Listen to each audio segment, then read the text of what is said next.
ಸ್ನೇಹಿತರೆ ನಮಸ್ಕಾರ. ನೀವು ನೋಡ್ತಾ ಇದ್ದೀರಾ ಡೈಲಿ ಮಾಧ್ಯಮ. ನಾನು ಅಶೋಕ್ ದಾವಣಗೆರೆ.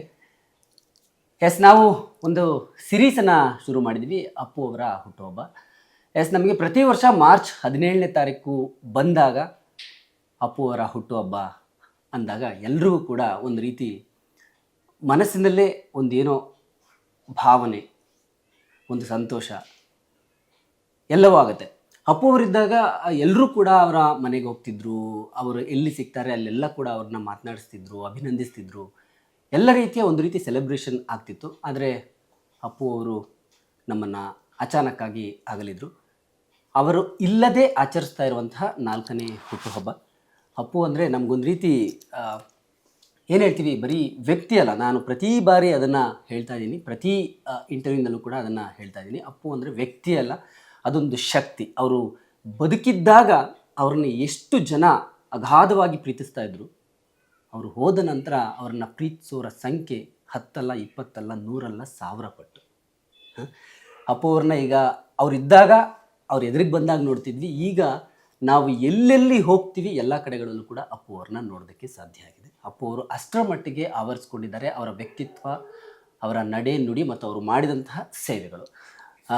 ಅಪ್ಪು ಅವ್ರ ಬಗ್ಗೆ ಹೇಳ್ತಾ ಹೋದರೆ ಅದು 1 ಗಂಟೆ, 1 ದಿನ, 1 ವಾರಕ್ಕೆ ಮುಗಿಯುವಂಥ ವಿಷಯ ಖಂಡಿತವಾಗ್ಲೂ ಅಲ್ಲ. ಸೊ ಹಾಗಾಗಿ ನಮಗೆ ಎಷ್ಟು ಸಾಧ್ಯವೋ ಅವರ ನೆನಪಿನ ಬುತ್ತಿಯನ್ನು ನಿಮ್ಮ ಮುಂದೆ ತೆರೆದಿಡುವಂತಹ ಒಂದು ಸಣ್ಣ ಪ್ರಯತ್ನವನ್ನು ಮಾಡ್ತಾಯಿದ್ವಿ. ಅವರ ಜೊತೆ ಒಡನಾಟ ಹೊಂದಿದವರು, ಅವರ ಸಿನಿಮಾಗಳನ್ನು ನಿರ್ದೇಶನ ಮಾಡಿದವರು, ಅವರ ಸ್ನೇಹಿತರು, ಒಡನಾಡಿಗಳು ಎಲ್ಲರನ್ನೂ ಮಾತನಾಡಿಸುವಂಥ ಪ್ರಯತ್ನವನ್ನು ಮಾಡ್ತಾಯಿದ್ವಿ. ಅದರ ಮುಂದುವರೆದ ಭಾಗ ನಮ್ಮ ಜೊತೆ ನಿರ್ದೇಶಕರು ಮತ್ತು ಅಪ್ಪು ಅವರ ಜೊತೆ ಬಹಳ ಆತ್ಮೀಯ ಸಂಬಂಧವನ್ನು ಹೊಂದಿದ್ದಂತಹ ಮಹೇಶ್ ಬಾಬು ಅವರಿದ್ದಾರೆ. ನಮಸ್ಕಾರ. ನಮಸ್ತೆ. ನಮಸ್ತೆ. ಹೇಗಿದ್ದೀರಿ? ಚೆನ್ನಾಗಿದೆ. ನೀವು ಹೇಗಿದ್ದೀರಿ? ನಾನು ಚೆನ್ನಾಗಿದ್ದೀನಿ. ಅಪ್ಪು ಅವರ ನೆನಪುಗಳನ್ನ ಅವ್ರ ಬಗ್ಗೆ ಮಾತಾಡೋದೇ ಇರೋಕ್ಕೆ ಆಗಲ್ಲ ಅಲ್ವಾ? ಸೊ ಅಪ್ಪು ಅಂದ ತಕ್ಷಣ ನಿಮಗೆ ಏನು ನೆನಪಾಗುತ್ತೆ? ಅಪ್ಪು ಅಂದ ತಕ್ಷಣ ಏನು ಕನೆಕ್ಟ್ ಆಗುತ್ತೆ? ಅಪ್ಪು ಅವ್ರು ಅಂದ ತಕ್ಷಣ ಅವ್ರಿಗೆ ನೆನಪಾಗೋದು ಅವ್ರ ನಗು. ಯಾವುದೋ ಒಂದು ಸಿಗ್ನೇಚರ್ ಅವ್ರದ್ದು. ಯಾವಾಗಲೂ ಮನಸ್ಸು ತುಂಬ ನಗ್ತಾರೆ ಅವರು. Open smile. ಯಾವತ್ತು ತುಂಬ ಆರ್ಟಿಫಿಷಿಯಲ್ ಅನ್ಸಲ್ಲ. ಮನಸ್ಸು ತುಂಬಿ ನಗ್ತಾರೆ. ಆಮೇಲೆ ಅವರು ಹಗ್ ಮಾಡ್ಕೊಳ್ಳೋದು ಪ್ರತಿಯೊಬ್ಬರೂ. ಆಮೇಲೆ ಅವ್ರ ಸಿಂಪ್ಲಿಸಿಟಿ, ಅದು ಅಪ್ಪು ಅಂದ ತಕ್ಷಣ ಅಷ್ಟು ಜ್ಞಾಪಕ ಬರುತ್ತೆ ಫಸ್ಟ್ ನಮಗೆ. ತುಂಬ ಒಳ್ಳೆ ಮನುಷ್ಯ, ತುಂಬ ಸಿಂಪ್ಲಿಸಿಟಿ. ಒಂದು ದೊಡ್ಡ ಹೀರೋ ಮಗ, ರಾಜ್ಕುಮಾರ್ ಅವ್ರ ಮಗ ಅಂತ ಒಂಚೂರು ಅಹಂ ಗಿಹಂ ಏನಿಲ್ಲ ಅವ್ರಿಗೆ. ಅದಕ್ಕೆ ಗೊತ್ತೇ ಇಲ್ಲ. ಮಾಮೂಲಿಯಾಗಿ ನಾವು ಹೆಂಗಿರ್ತೀವಿ, ಸಿಂಪಲ್ ಆಗಿ ಸಾದಾ ಸೀದವಾಗಿರ್ತಾರೆ. ಕಾಮಿಡಿ ಮಾಡ್ಕೊಂಡು, ತಮಾಷೆ ಮಾಡ್ಕೊಂಡು, ರೇಗಿಸ್ಕೊಂಡು. ಆಮೇಲೆ ನೀವು ನಂಬಲ್ಲ, ಕೆಲವು ಸಲ ಅವರು ಹುಡುಗಿ ವಯಸ್ಸಲ್ಲಿ ಮಾತಾಡ್ತಿದ್ರು. ಸರ್ ನನಗೆ ಚಾನ್ಸ್ ಬೇಕು ಸರ್ ಅಂತ. ನಾನು ಇಲ್ಲಮ್ಮ, ಹಂಗೆಲ್ಲ ಇಲ್ಲ, ಇದ್ದಾಗ ಹೇಳ್ತೀನಿ, ನಾನು ಫೋಟೋ ಕಳಿಸಿ ಏನಾರು. ಕೊನೆಗೆ ಅವ್ರಿಗೆ ಕಂಟ್ರೋಲ್ ತೆಗಿಲಾರ್ದು ನಕ್ಬಿಡೋರು ಅವರು. ಆ ಥರ ಕ್ಯಾರೆಕ್ಟರೇಷನ್, ಆ ಥರ ಎಲ್ಲ ಮಾತಾಡ್ತಿರ್ತಾರೆ. ತುಂಬ ಜೋವಿಯಲ್, ತುಂಬ ಫ್ರೆಂಡ್ಲಿ ಆಗಿರ್ತಾರೆ. ಅವ್ರಿಗೆ ಯಾವುದೋ ನಾನು ಹೀರೋ ಅಂದ್ಬಿಟ್ಟು ಹೋಗಿ ಯಾವತ್ತು ಸೆಪ್ರೇಟಾಗಿ ಕೂತ್ಕೊಳ್ಳೋದಾಗಲಿ, ಇನ್ನೊಂದಾಗಲಿ ಆ ಥರ ಹಮ್ಮು ಬಿಮ್ಮು ಇಲ್ಲ. ತುಂಬ ಸೀದಾ ನಾರ್ಮಲ್ ಆಗಿ ಹೆಂಗಿರ್ತಾರೆ ಹಂಗಿರ್ತಾರೆ. ಅವರು ಬೆರೆಯಕ್ಕೆ ಇಷ್ಟಪಡ್ತಾರೆ. ಕಾಮಿಡಿ ಮಾಡ್ಕೊಂಡು, ಜೊತೆಲಿ ರೇಗಿಸ್ಕೊಂಡು ಇಷ್ಟಪಡ್ತಾರೆ ಅವರು. ತುಂಬ ಜಾಲಿಯಾಗಿರ್ತಾರೆ. ತುಂಬ ಸಹಜವಾಗಿರಕ್ಕೆ ಇಷ್ಟಪಡ್ತಾರೆ. ತುಂಬ ನ್ಯಾಚುರಲ್. ಕೆಲವು ನಟರಲ್ಲಿ ನಾನು ನೋಡಿರೋದು, ನಾವು ಅವ್ರಿಗೆ ಎಷ್ಟೋ ಸಲ ಕಾಲ್ ಮಾಡಿದಾಗ ಕಾಲ್ನ ತೆಗಿತಾ ಇದ್ರು, ಬಿಸಿ ಇದೀನಿ ಅಂತ ಕಾಲ್ ತೆಗೆದು ಹೇಳ್ತಿದ್ರು. ಹೌದು. ಆ ಥರ ಒಂದು ಕಮ್ಯುನಿಕೇಶನ್ ಇದೆಯಲ್ಲ, ಒಬ್ಬ ದೊಡ್ಡ ನಟ ಆದ್ಮೇಲೂ ಕೂಡ ಅಷ್ಟು ಸಹಜವಾಗಿ ಸರಳವಾಗಿರೋದು ಬಹಳ ಅಪರೂಪ. ಅದು ಮನೆಯಿಂದ ಬಂದಿದ್ದು. ಸೌಜನ್ಯ ಸಂಸ್ಕಾರ ಎಲ್ಲ ಮನೆಯಿಂದ ಬಂದಿದ್ದು. ಅವ್ರು ಎಲ್ಲಿ ಬೇಜಾರು ಮಾಡ್ಕೊಂಡ್ಬಿಡ್ತಾರೋ ನಾವು ತಗೊಳ್ಳಿಲ್ಲ ಅಂತ ಅವ್ರಿಗೇನು, ನಾವು ಬೇಜಾರು ಮಾಡ್ಕೊಂಡ್ರೆ ಅವ್ರಿಗೇನಿಲ್ಲ ದೊಡ್ಡ. ಬಟ್ ಆದ್ರೂ ಅವರು ಮಿಸ್ ಕಾಲ್ ಇದ್ರು ನೋಡಿ, ಮಹೇಶ್ ಫೋನ್ ಮಾಡಿದ್ರು ಏನು ಅಂತ ಕೇಳ್ತಾರೆ. ಕೆಲವ್ರಿಗೆಲ್ಲ ಫೋನ್ ಮಾಡಿದ್ರು ಫೋನೇ ತೆಗಿಯಲ್ಲ ಬಿಡಿ, 1 ವಾರ ಆದ್ರೂ ತೆಗಿಯಲ್ಲ. ಏನು ಕೆಲವ್ರಿಗೆಲ್ಲ ಅದು ಅವ್ರ ಮನೆಯಿಂದ ಕಲಿಸಿರೋದು. ಆಮೇಲೆ ಅದೇನು ಅಂತಂದ್ರೆ ಸರ್, ಮೋರ್ ದೆನ್ ದಟ್, ನಾವು ಆಕ್ಟ್ರು, ದೊಡ್ಡ ಹೀರೋ ಅನ್ನೋದಕ್ಕಿಂತ ಹೆಚ್ಚಾಗಿ ನಾನೊಬ್ಬ ಒಳ್ಳೆ ಹ್ಯೂಮನ್ ಬೀಯಿಂಗ್ ಅನ್ನೋದನ್ನ ರೆಪ್ರೆಸೆಂಟ್ ಮಾಡಿದ್ದೆ. ಎಕ್ಸಾಕ್ಟ್ಲಿ. ಆ ಮನುಷ್ಯತ್ವ ಇದೆಯಲ್ಲ, ಒಳ್ಳೆ ಮನುಷ್ಯತ್ವ, ಅದು ಬರಲ್ಲ ಯಾರಿಗೂ. ನಾಟಕ 1 ದಿನ ಆಡ್ಬೋದು, 2 ದಿನ ಆಡ್ಬೋದು, ದಿನ ಆಡೋಕ್ಕಾಗಲ್ಲ. ಸಿಂಪ್ಲಿಸಿಟಿಗೆ ಕೇರ್ ಆಫ್ ಅಡ್ರೆಸ್ ರಾಜ್ಕುಮಾರ್ ಅಂತಾರಲ್ಲ, ಅವ್ರ ಮಕ್ಕಳು ಅಷ್ಟೇ. ನೀವು ಅಪ್ಪ ಅವ್ರನ್ನ ಭೇಟಿ ಮಾಡಿದ್ದು ಫಸ್ಟು ಎಲ್ಲಿ, ಏನು ನೆನಪಿದೆ? ನಾನು ಆವಾಗವಾಗ ವಜ್ಜೇಶ್ವರಿ ಕಮರ್ಸ್ ಕಡೆ ಟ್ರಾವೆಲ್ ಮಾಡುವಾಗ ನೋಡ್ತಾ ಇದ್ದೇನೆ. When I was assistant director. ಆಗ ಪುನೀತ್ ಅವ್ರದ್ದು ಸಫಾರಿ ಗಾಡಿ ಇತ್ತು. ಆ ಗಾಡಿ ಇದ್ರೆ ಅವ್ರು ಇರ್ತಾರೆ ಅಂತ ಆಫೀಸಲ್ಲಿ. ಆಮೇಲೆ ಅವ್ರದ್ದೊಂದು ರೆಡ್ ಲ್ಯಾನ್ಸರ್ ಇತ್ತು. ಅದಿದ್ದಾಗ ಅವ್ರು ಇದ್ದಾರೆ ಅಂತ ಅವ್ರು ಗಾಡಿ ಎತ್ಕೊಂಡು ಹೋಗುವಾಗ ಮಾಡುವ ಜನ ಎಲ್ಲ ಮುತ್ಕೊಳ್ಳೋರಲ್ಲಿ ರಾಜ್ಕುಮಾರ್ ಅವ್ರ ಮಗ ಅಂತ. ಆಗಿನ ಸ್ಟಾರ್ ಆಗಿರ್ಲಿಲ್ಲ ಅವರು, ಇನ್ನು ಸಿನಿಮಾಗೆ ಹೀರೋ ಆಗಿ ಬಂದಿರಲಿಲ್ಲ. ಆಫೀಸಲ್ಲೇ ಎಲ್ಲ ವ್ಯವಹಾರ ನೋಡ್ಕೊಂತಿದ್ರು. ಆಗಣ ಅವರೆಲ್ಲ ಬಂದಾಗ ಪಟ್ ಅಂತ ಎತ್ಕೊಂಡು ಹೋಗೋರು ಅಷ್ಟೇ ನೋಡಿದ್ದವರು. ಅವರ ಮುಖಾಮುಖಿ ಡೈರೆಕ್ಟಾಗಿ ತುಂಬ ಹತ್ತಿರದಿಂದ ನೋಡಿಲ್ಲ ನಾನು. ನಾವು ಯುವರಾಜ ಮಾಡ್ಬೇಕಾದ್ರೆ ನಮ್ಮ ಪುರಿ ಜಗನ್ನಾಥ್ ಅವ್ರ ಹತ್ರ ಕತೆ ಕೇಳಕ್ ಬಂದ್ರು ಒಂದ್ಸಲ. ಇದು ಅಪ್ಪು ಸಿನಿಮಾ ಅದು ಲೈನು ಶಿವಣ್ಣ ಅವ್ರಿಗೆ ಹೇಳಿದ್ರು ಅವರು. ಶಿವಣ್ಣ ಅವರು ನನಗೆ ಚೆನ್ನಾಗಿ ನನ್ನ ತಮ್ಮಂಗೆ ಚೆನ್ನಾಗಿರುತ್ತೆ, ಅವನಿಗೆ ಲಾಂಚ್ ಮಾಡಬೇಕು ಅನ್ಕೊಂಡಿದೀವಿ ಅಪ್ಪು ಸಿನಿಮಾ ಕತೆನ. ಅಪ್ಪು ಸಿನಿಮಾ ಕತೆನ. ಅವರು 3-4 ಸುಮ್ಮನೆ ಕತೆ ಹೇಳ್ತಾ ಇರ್ತಾರೆ ಪೂರಿ ಸರ್. ಒಂದು 3-4 ಕತೆ ಹೇಳಿದ್ರು, ಅದರಲ್ಲಿ 2 ನಾನು ಮಾಡೋದು ಚೆನ್ನಾಗಿರುತ್ತೆ, ಇದು ನನ್ನ ತಮ್ಮಂಗೆ ಚೆನ್ನಾಗಿರುತ್ತೆ, ನಾವು ಅವನು ಲಾಂಚ್ ಮಾಡಬೇಕು ಅಂತ ಮಾಡ್ತಾ ಇದೀವಿ ಅಂತ ಹೇಳಿದಾಗ ಕತೆ ಕೇಳೋದಕ್ಕೆ ಮನೆಗೆ ಹೋಗಿ ಹೇಳಿದ್ರು, ಕತೆ ಚೆನ್ನಾಗಿದೆ ಕೇಳಪ್ಪ ಅಂತ. ಶಿವಣ್ಣ ಆಯ್ತು ಕೇಳ್ತೀನಿ ಅಂದ್ಬಿಟ್ಟು ನಮ್ಮ ಸೆಟ್ಟು ಬಂದಿದ್ದು ಏರ್ಪೋರ್ಟ್ ರೋಡಲ್ಲಿ. ಈಗ ನೀವು ಏರ್ಪೋರ್ಟ್ ರೋಡಲ್ಲಿ ಒಂದು ಚೌಲ್ಟ್ರಿ ಇತ್ತು ಅವಾಗ. ಆ ಚೌಲ್ಟ್ರಿಲಿ ಶೂಟ್ ಮಾಡ್ತಿದ್ವಿ, ಒಂದು ಕಲ್ಯಾಣ ಮಂಟಪದಲ್ಲಿ ಸಾಂಗ್ ಮಾಡ್ತಾಯಿದ್ವಿ. ಆಗ ಬಂದು ಅಲ್ಲಿ ಕತೆಗಳು ಆವಾಗ ಫಸ್ಟ್ ನೋಡೋದು. ಫಸ್ಟ್ ಬಂದು ಡೈರೆಕ್ಟ್ರ್ ಜೊತೆ ಇದ್ದಾಗ ಫಸ್ಟ್ ಮುಖಾಮುಖಿ ನೋಡಿದ್ದು ನಾನು. ಓಕೆ, ನೀವು ಅದಕ್ಕಿಂತ ಮೊದಲು ಭೇಟಿನೇ ಆಗಿಲ್ಲ? ಭೇಟಿನೇ ಅಲ್ಲೂ ನಾವು ನಮಸ್ಕಾರ ಸರ್ ಅಂದ್ವಿ ಅಷ್ಟೇ. ಓಕೆ, ಅವ್ರು ನಕ್ಕೊಂಡು ನಮಸ್ಕಾರ ಅಂತಲ್ಲ ಅಷ್ಟೇ. ಓಕೆ, ಅಷ್ಟೇ ನಾವು ಮಾತಾಡೋದು. ಅದೇ ಫಸ್ಟ್ ಮೊದಲ ಭೇಟಿ ನಾನು ಪುನೀತ್ ಸರ್. ನಮಸ್ಕಾರ ಸರ್ ಅಷ್ಟೇ. ಓಕೆ, ಐ ಥಿಂಕ್ 2002 ಅನ್ಕೊಳ್ತೀನಿ. ಇಲ್ಲ, 2001 ಯುವರಾಜ ಸಿನಿಮಾ ಬಂದಿದೆ. 2 ಅಲ್ಲ ಅವರೇ ಹೀರೋ. ಎಸ್. ಹೇಗಿತ್ತು ಅವ್ರ ಅಪ್ಪು ಸಿನಿಮಾಗೆ ಬಂದಿದ್ದು? ಹೇಗಿತ್ತು ಆ ಸಂದರ್ಭ? ನಾನು ಓದಿದ್ದೆ ಅಲ್ಲಿಗೆ ಒಂಥರ ಮಿರಾಕಲ್ ಅದು ಅಲ್ವಾ. ನಾನು ಆ ಕಂಪ್ನಿಯಲ್ಲಿ ಸಿನಿಮಾ ಮಾಡ್ತೀನಿ ಅಂತಾನೆ ಅನ್ಕೊಂಡಿರ್ಲಿಲ್ಲ. ನಾನು ಪುರಿ ಜಗನ್ನಾಥ್ ಅವರು ಯುವರಾಜ ಮಾಡಿದ್ನಲ್ಲ, ಅವರು ನೀವು ಈ ಸಿನಿಮಾ ಮಾಡಿ ಅಂದಾಗ ನನಗೆ ಒಂಥರ ಮುಜುಗರ ಸರ್, ದೊಡ್ಡ ಕಂಪ್ನಿ, ಒಂಥರ ಸಂಕೋಚ, ಭಯ ಅಂತ ಒಂದು ಫೀಲ್ ನನಗೆ. ಆಮೇಲೆ ಶಿವಣ್ಣ ನನಗೆ ತುಂಬಾ ಪರಿಚಯ. ಶಿವಣ್ಣ ಅವ್ರ ಜೊತೆ 2 ಸಿನಿಮಾ ಆಲ್ರೆಡಿ ಮಾಡಿದ್ವಿ. AK-47 ಮಾಡಿದ್ದೆ, ಬಾಬಾ ಮಾಡಿದ್ದೆ, ಮತ್ತೆ ಯುವರಾಜ ಮಾಡ್ತಿದ್ನಲ್ಲ. ತುಂಬಾ ಕ್ಲೋಸ್ ಆಗ್ಬಿಟ್ಟಿದ್ರು ಶಿವಣ್ಣ. ಯಾಕಂದ್ರೆ AK-47 ನನಗೆ ತುಂಬಾ ಆತ್ಮೀಯರಾಗಿದೆ. ಯಾಕಂದ್ರೆ 1 ವರ್ಷ 2 ವರ್ಷ ಜೊತೆಲೇ ಇದ್ವಿ ನಾವು. ಬಾಂಬೆ ಗಿಂಬೆಲೆಲ್ಲ ಶೂಟ್ಗೆ ಹೋದಾಗ ನಮ್ಮ ರೂಮಲ್ಲೇ ಇರ್ತಿದ್ರು ಪಾಪ ಅವರು. ಮುಂಬೈಯಲ್ಲಿ ಬಹಳ ಆತ್ಮೀಯರು ನನಗೆ. ಅದ್ರು ನಾವು ಕೊಳ್ಳೇಗಾಲದವರು, ನಮ್ಮೂರ್ ಭಾಗದವರು ಅಂತ 4 ಲ್ಯಾಂಗ್ವೇಜ್ ಮಾತಾಡೋರು. ಆಮೇಲೆ ಅದೇ ಏನೇ ಇದೆ ಕಡ ಕೊಳ್ಳೇಗಾಲ ಒಡ ಅಂತಾರು. ಅವ್ರದ್ದು ಸಿಂಗನಲ್ಲ ಪಕ್ಕ ಕೊಳ್ಳೇಗಾಲ, ಆ ಲ್ಯಾಂಗ್ವೇಜ್ ಅಲ್ಲೇ ಮಾತಾಡ್ತಿದ್ರು. ಅವ್ರಿಗೆ ನನ್ನ ವರ್ಕಿಂಗ್ ಸ್ಟೈಲ್ ಸ್ವಲ್ಪ ಇಷ್ಟ. ಸ್ವಲ್ಪ ನಮಗೆ ಆಗ ಎಂಥ್ಯೂಸಿಯಾಸಮ್ ಜಾಸ್ತಿ. ಕೆಲಸ ಮಾಡಬೇಕು, ಏನು ಹುಡ್ಕೊಂಡು ಕೆಲಸ ಮಾಡೋದು. ಡೈರೆಕ್ಟ್ರಿಗೆ ಎಲ್ಲಿ ಬೈದ್ ಬಿಡ್ತಾರೆ ಅಂತ ಭಯ ನಮಗೆ. ಡೈರೆಕ್ಟ್ರಿಗೆಲ್ಲ ಏನು ಅನ್ನಿಸ್ಕೊಬಾರ್ದು ಅಂತ ಸಿನ್ಸಿಯರಾಗಿ ನಾವು ಕೆಲಸ ಹುಡ್ಕೊಂಡು ಸ್ವಲ್ಪ ಶ್ರದ್ಧೆಯಿಂದ ಮಾಡ್ತಾ ಇದ್ವಿ. ಅದು ಅವ್ರಿಗೆ ತುಂಬ ಇಷ್ಟ ಆಗಿ ಅವರು ನನ್ನ ತಮ್ಮಗೆ ಸಿನಿಮಾ ಮಾಡೋ, ನೀನು ಜೊತೆಲಿ ವರ್ಕ್ ಮಾಡೋ ಹೇಳ್ತೀನಿ, ಅಪ್ಪುಗೆ ಸ್ವಲ್ಪ ಹೆಲ್ಪ್ ಆಗುತ್ತೆ, ಸ್ವಲ್ಪ ನೀನೆಲ್ಲ ನೀಟಾಗಿ ಹೇಳ್ಕೊಡ್ಬೋದು, ಅವನು ಆಫ್ಟರ್ ಲಾಂಗ್ ಟೈಮ್ ಮಾಡ್ತಾ ಇದ್ದಾನೆ ಅಂದರು. ನಾನು ಮಾಡಲ್ಲ ಅಂದೆ. ಬೈದರು. ಆಮೇಲೆ ಬಾಯಿ ಮುಚ್ಕೊಂಡು ಬಾ ನೀನು ಅಂದ್ಬಿಟ್ಟು ಮನೆಗೆ ಕರ್ಕೊಂಡೋಗಿ ರಾಘಣ್ಣನ ಅಪ್ಪು ಅವ್ರನ್ನ ಪರಿಚಯ ಮಾಡಿಸಿ, ನಾನು ಹೆಂಗಿರ್ತೀನಿ ನನಗಿಂತ ತುಂಬ ಈಸಿಯಾಗಿರ್ತಾರೆ ಅವರು. ನಾನು ಎಷ್ಟು ಜಾಲಿಯಾಗಿರ್ತೀನಿ ನನಗಿಂತ ಡಬಲ್ ಜಾಲಿ ಇರ್ತಾರೆ ಅವರು. ನಮ್ಮ ಅಪ್ಪಾಜಿ ನೋಡ್ಬಿಟ್ರು ಅಂತ ಇನ್ನೂ ನೀನು ಖುಷಿ ಪಟ್ಬಿಡ್ತೀನಿ ಅನ್ನೋರು. ಅವ್ರು ಹೇಳೋದು ನಿಜ, ಮಗು ಥರ ಇರ್ತಾರೆ ಅವರು. ಅಷ್ಟು ನಾವು ಅವರು ದೊಡ್ಡ ಸ್ಟಾರ್ ಆಗಿದ್ರು ಕೂಡ ನಮ್ಮನ್ನು ನೋಡಿದ್ರು ಒಂದಿನ ನಮ್ಮನ್ನ ಏಕವಚನದಲ್ಲಿ ಮಾತಾಡ್ಸಿಲ್ಲ. ಅಣ್ಣವರು ಕೂಡ ಬನ್ರಿ ನಮ್ಮ ಕಾಡಿನವರು ಅಂತಲೇ ಮಾಡೋದು, ಒನ್ನಿಗೆ ಹೋಗಿ ಅಂತಲೇ ಮಾತಾಡೋದು. ನಿಜವಲ್ಲೂ ಅದನ್ನೆಲ್ಲ ನೋಡಿದ್ರೆ ನಮ್ಗೆ ಅದ್ಭುತ ಅನಿಸುತ್ತೆ. ಅವ್ರನ್ನೆಲ್ಲ ನೋಡಿದಾಗ, ಕೆಲವ್ರನ್ನೆಲ್ಲ ನೋಡಿದಾಗ ಅನಿಸುತ್ತೆ, ಯಾರು ಎನ್ನೆನ್ನೆ ಮನೆ ಬಂದು ಏನೇನೋ ಆಡ್ತಾರೆ ಪಾಪ. ಅಂಥ ಅದ್ಭುತವಾದ ವ್ಯಕ್ತಿ. ಇಡೀ ಭಾರತ ದೇಶದಲ್ಲೇ ಒಂದು ಅದ್ಭುತವಾದ ನಟ. ಸಕ್ಸಸ್ ರೇಟಲ್ಲಾಗಲಿ, ಆ್ಯಕ್ಟಿಂಗಲ್ಲಾಗಲಿ ಎಲ್ಲ ಥರದ್ದು ಅವ್ರು ಹಂಗಿದಾರಲ್ಲ ಅಂತ ಅನಿಸ್ಬಿಡುತ್ತೆ. ನಾವೆಲ್ಲ ಯಾರೋ ಅನಿಸ್ಬಿಡುತ್ತೆ ಅವ್ರು ನೋಡಿದ್ರೆ. ಆಮೇಲೆ ಯಾವ ವ್ಯಕ್ತಿನೂ ಅವ್ರನ್ನ ಕಣ್ಣಾರೆ ಕಂಡು ದ್ವೇಷ ಮಾಡೋರು ಎದುರುಗಡೆ ಬಂದ ತಕ್ಷಣ ಪ್ರೀತಿ ಮಾಡ್ತಾರೆ. ಅವ್ರನ್ನ ಬದಲಾಗಿದೆ ಬಹಳಷ್ಟು ಜನ. ಅವ್ರು ತುಂಬಾ ಜನ ರಾಜ್ಕುಮಾರ್ ಅನ್ನೋ ಕೆಲವರು ಇರ್ತಾರೆ ಮನೋಸ್ಥಿತಿಯವರು. ಅವ್ರು ಎದುರುಗಡೆ ಬಂದಾಗ ಅದೇನೋ ಅವರ ತೇಜಸ್ಸು, ಅವರ ನಗು, ಆಮೇಲೆ ಅವ್ರ ಸಿಂಪ್ಲಿಸಿಟಿ ನೋಡಿ ಎಲ್ಲರೂ ಅವ್ರು ಫ್ಯಾನ್ ಆಗ್ಬಿಡ್ತಾರೆ. ಅಷ್ಟೊಂದು ತುಂಬಾ ಆತ್ಮೀಯತೆ ಅವ್ರ ಹತ್ರ. ಅದೇ ಅವ್ರ ಮಕ್ಕಳು ಅದನ್ನ ರೂಢಿಸ್ಕೊಂಡಿದ್ರು. ಸೊ ಅಪ್ಪು ಸಿನಿಮಾ ಶುರುವಾಗುತ್ತೆ. ಪುರಿ ಜಗನ್ನಾಥ್ ಅವ್ರ ಜೊತೆ ನೀವು ಆಲ್ರೆಡಿ ಯುವರಾಜ ಸಿನಿಮಾ ಮಾಡ್ತಿದ್ರಿ. ಸೊ ಅಪ್ಪು ಆಗಿ ಲಾಂಚ್ ಆಗ್ತಾರೆ. ಏನು ಮೆಮೊರೀಸ್ ಚೆರಿಶ್ ಮಾಡ್ಬೋದು? ಆ ಸಂದರ್ಭ ಹೇಗಿತ್ತು, ಆ ಲಾಂಚ್? ಬಹಳಷ್ಟು ಕಥೆಗಳಿಲ್ಲ. ಯಾಕೆಂದ್ರೆ ಆ ಫಸ್ಟ್ ಸಿನಿಮಾದಲ್ಲಿ ನಮ್ಗೆ ಸಿನಿಮಾ ಶೂಟಿಂಗ್ ಮಾಡ್ತೀವಿ ಅಂತಾನೆ ಅನ್ನಿಸ್ತಿರ್ಲಿಲ್ಲ ಸರ್. ಕ್ಯಾಶುಯಲ್. ಆಮೇಲೆ ಪುರಿ ಜಗನ್ನಾಥ್ ತುಂಬಾ ಸಿಂಪಲ್ ಮ್ಯಾನ್ ಅವರು. ಯಾವತ್ತು ತುಂಬಾ ಎಕ್ಸಾಜರೇಷನ್ ಆ ಥರ ಇಲ್ಲ. ಎಲ್ಲೋ ಒಂದು ಮೂಲೆಯಲ್ಲಿ ಕೂತಿರೋ ಒಂದು ಕಾಲ ಮೇಲೆ ಕಾಲ ಹಾಕೊಂಡು ಒಂದು ಸ್ಮೋಕ್ ಮಾಡ್ತಾರೋ, ಸ್ಮೋಕ್ ಮಾಡ್ಕೊಂಡು ಕೂತ್ಕೊಂಡು ಮೊಬೈಲ್ ನೋಡ್ಕೊಂಡು ಮಾಡೋರು. ನಾವು ಏನೇ ಸ್ಟಾರ್ಟ್ ಕ್ಯಾಮ್ರಾ ಕಟ್ಟೇಳೋರು. ಡೈಲಾಗ್ ಎಲ್ಲ ನಾವು ಕೊಟ್ಬಿಡ್ತಿದ್ವಿ, ಕನ್ನಡ ಡೈಲಾಗ್ಸ್. ಆಮೇಲೆ ಈ ಡೈಲಾಗ್ ಕೊಟ್ಬಿಡು ಮೇಶ್, ಇದು ಅಂತ ಹೇಳ್ಬಿಡೋರು ಎಲ್ಲರೂ. ನಮ್ಮ ಜೊತೆ ಇನ್ನೊಬ್ಬರು ಪ್ರಕಾಶ್ ಮೇಹು ಅಂತ ಒಬ್ರು ಇದ್ರು, ಅವರು ಇದ್ರು, ವರ್ಕ್ ಮಾಡ್ತಾರೆ. ಅವ್ರ ಕಂಪ್ನಿ ಕಡೆಯಿಂದ ಬಂದಿದ್ರು. ನಾವು ಒಂದೊಂದು ಕೆಲಸ ಡಿವೈಡ್ ಮಾಡ್ಕೊಂಡು ಮಾಡ್ತಾಯಿದ್ವಿ. ಅದು ಆ ಟೈಮಲ್ಲಿ ಶೂಟಿಂಗ್ ಮಾಡ್ತೀವಿ ಅಂತಲೇ ಗೊತ್ತಿರಲಿಲ್ಲ. ನಾವು ದಿನಕ್ಕೆ 4:30-5 ಗಂಟೆಗೆ ಶೂಟಿಂಗ್ ಫಿನಿಶ್ ಆಗ್ಬಿಡೋದು ಅಂದ್ಕೊಂಡಿದ್ದು ಶೆಡ್ಯೂಲ್ ಎಲ್ಲ. ನಮ್ಮ ಪ್ರೊಡಕ್ಷನ್ ಮಾಡಿದ್ರು, ಮಹೇಶ 4-5 ಗಂಟೆಗೆ ಮುಗಿಸ್ಬಿಟ್ಟಿದ್ರೆ ಇನ್ನೂ 1 ಅವರ್ ಇತ್ತಲ್ಲ, ಬೇರೆ ಯಾವ್ದಾದ್ರು ಸೀನ್ ಹಾಕೊಳತ್ತಾನೆ ಅಣ್ಣ, ಎಲ್ಲ ಮಾಡ್ಬಿಟ್ಟಿದ್ವಿ, ಅದು ಮಾಡಿದ್ರೆ ಅರ್ಧಕ್ಕೆ ಆಗುತ್ತೆ ಅಂತ ಹೇಳೋ. ಅವ್ರು ತುಂಬಾ ಪ್ಲಾನ್ಡ್ ಚೆನ್ನಣ್ಣ ಅವರು ಶೂಟಿಂಗ್ ಅಲ್ಲಿ. ಅಂಥವ್ರೊಬ್ರು ಇರಬೇಕು. ಅವ್ರು ಒಂಥರ ಏನ್ ಹೇಳ್ತೀವಿ, ಮಿಲಿಟರಿ ಆಫೀಸರ್ ಅಂಥವ್ರು ಇರಬೇಕು ಸರ್. ಅವರು ಯಾಕಂದ್ರೆ ಕೆಲಸ ಮಾಡಿಸ್ಬೇಕು. ಸುಮ್ಮನೆ ಓತ್ಲ ಹೊಡ್ಕೊಂಡು ಕೆಲಸ ಮಾಡದೆ ಎಲ್ಲ ಸಿನಿಮಾ ಅಂದ್ರೆ ಅಷ್ಟು ಪ್ರೀತಿಯಿಂದ ಮಾಡೋ ಆ ಭಯ ಇರಬೇಕು. ಅದಕ್ಕೆ ಅವ್ರು ಕಂಡ್ರೆ ಅಲ್ಲಿ ಕೆಲಸ ಮಾಡೋಕೆ ಎಲ್ರಿಗೂ ಸ್ವಲ್ಪ ಭಯ. ಅದಕ್ಕೆ ಅವ್ರ ಹೆಸರು ಎಲ್ಲರೂ ಹೇಳ್ತಾರೆ. ಅವ್ರು ಫೋನ್ ಮಾಡಿ ಡೈರೆಕ್ಟ್ ಆಗಿ ಅವ್ರೊಬ್ರಿಗೆ ಕಮಾಂಡಿಂಗ್ ನಾಳೆ ನೀವು ಬರ್ಬೇಕು ಕರಿತಿದ್ದಾರೆ ಅಷ್ಟೇ, ಒಂದ್ ಸೆಂಟೆನ್ಸ್. ಹೌದು. ಆಮೇಲೆ ತುಂಬಾ ಚೆನ್ನಾಗಿ ನೋಡ್ಕೊಂತಾರೆ. ಹಂಗೆ ನಮ್ಗೆ ಏನ್ ಬೇಕು ಪ್ರೊವೈಡ್ ಮಾಡ್ತಾರೆ. ನಾಳೆ ಈ ತರದ್ ಬೇಕು ಅಂದ್ರೆ ಇಷ್ಟು ಗಂಟೆಗೆ ರೆಡಿ ಇರುತ್ತೆ.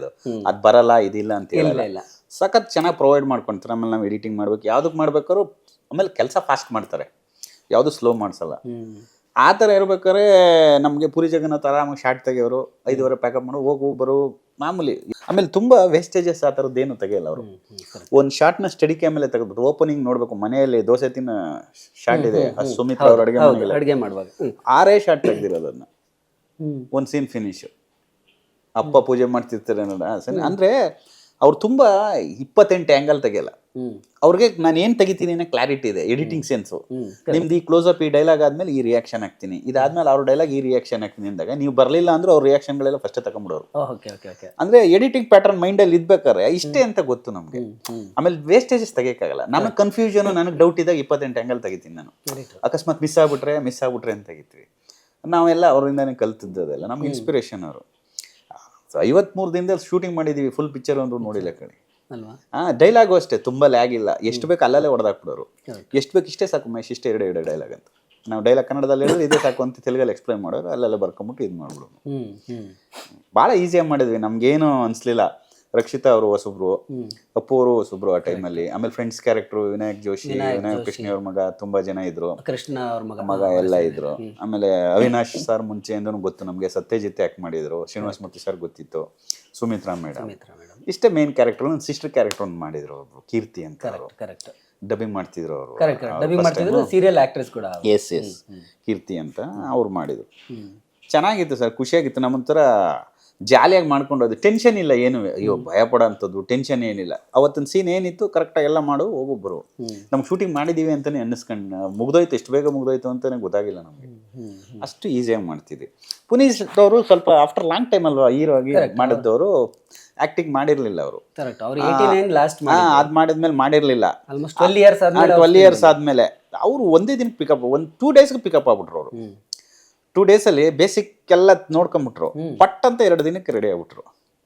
ಹೇಳಿದ ತಕ್ಷಣ ರೆಡಿ ಮಹೇಶ್ ಅಂತ ಎಲ್ಲ ಮಾಡ್ಬಿಟ್ಟು ಮಾಡೋರು. ಫಸ್ಟ್ ಶಾರ್ಟ್ ತೆಗ್ದಿದ್ದು ನೆನಪಿದೆಯಾ? ಯಾವ್ದು ಶಾರ್ಟ್ ಇದೆ? ಫಸ್ಟ್ ಶಾರ್ಟ್ ಅಣ್ಣವ್ರ ಮನೇಲಿ ತೆಗೆದು, ಆಕ್ಚುಲಿ ಡಿಚ್ಚಿ ಫೈಟ್ ಇದೆಯಲ್ಲ ನೋಡಿ, ಅದ್ರಲ್ಲಿ ಸಜೆಷನ್ ಫೈಟ್ ಇಟ್ಕೊಂಡು ಅವ್ರ ಕಾಲರ್ ಇಟ್ಕೊಂತಿದ್ದಾರೆ.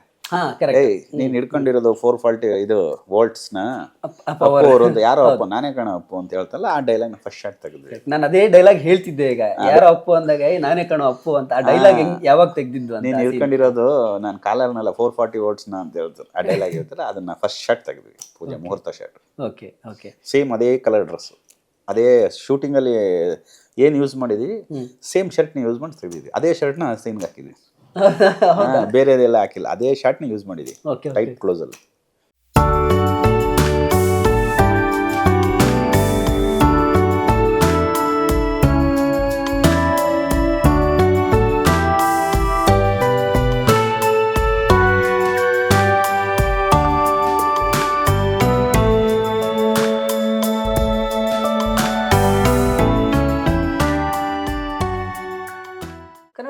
ಅಪ್ಪು ಅವ್ರ ತರ ಒಬ್ಬ ಫೈಟ್ ಮಾಡುವಂತ ಆಕ್ಟರ್ ಬಂದಿಲ್ಲ ನನ್ನ ಪ್ರಕಾರ, ಅವತ್ತು ಬಂದಿಲ್ಲ, ಇವತ್ತಿಗೂ ಬಂದಿಲ್ಲ. ಆ ಸ್ಟೈಲ್ ಅಪ್ರೋಚ್ ಇದೆಯಲ್ಲ, ಸ್ಟೈಲ್ ಇದೆ ಅಪ್ರೋಚ್ ಅಲ್ಲ, ಆ ತರ ಸ್ವಲ್ಪ ಜಿಮ್ನಾಸ್ಟಿಕ್ ಸ್ಟೈಲ್ ಅಲ್ಲಿ ಫೈಟ್ ನಾನ್ ನೋಡಿದ್ದು ಅಂತಂದ್ರೆ ಅಪ್ಪು ಸಾರು ಮತ್ತೆ ದುನಿಯಾ ವಿಜಯ್ ಅವ್ರು ಮಾಡ್ತಾರೆ, ಅದು ಕರೆಕ್ಟ್. ಬಟ್ ಅಪ್ಪು ಅವ್ರದೇ ಒಂದ್ ಸ್ಟೈಲ್, ವಿಜಯ್ ಅವ್ರದೇ ಒಂದ್ ಸ್ಟೈಲ್, ಒಂದ್ ಸ್ಟೈಲ್ ಇದೆ. ಇವ್ರಿಗೆ ಬ್ರೂಸ್ಲಿ ಅಂದ್ರೆ ತುಂಬಾ ಇಷ್ಟ ಅಪ್ಪು ಸರ್.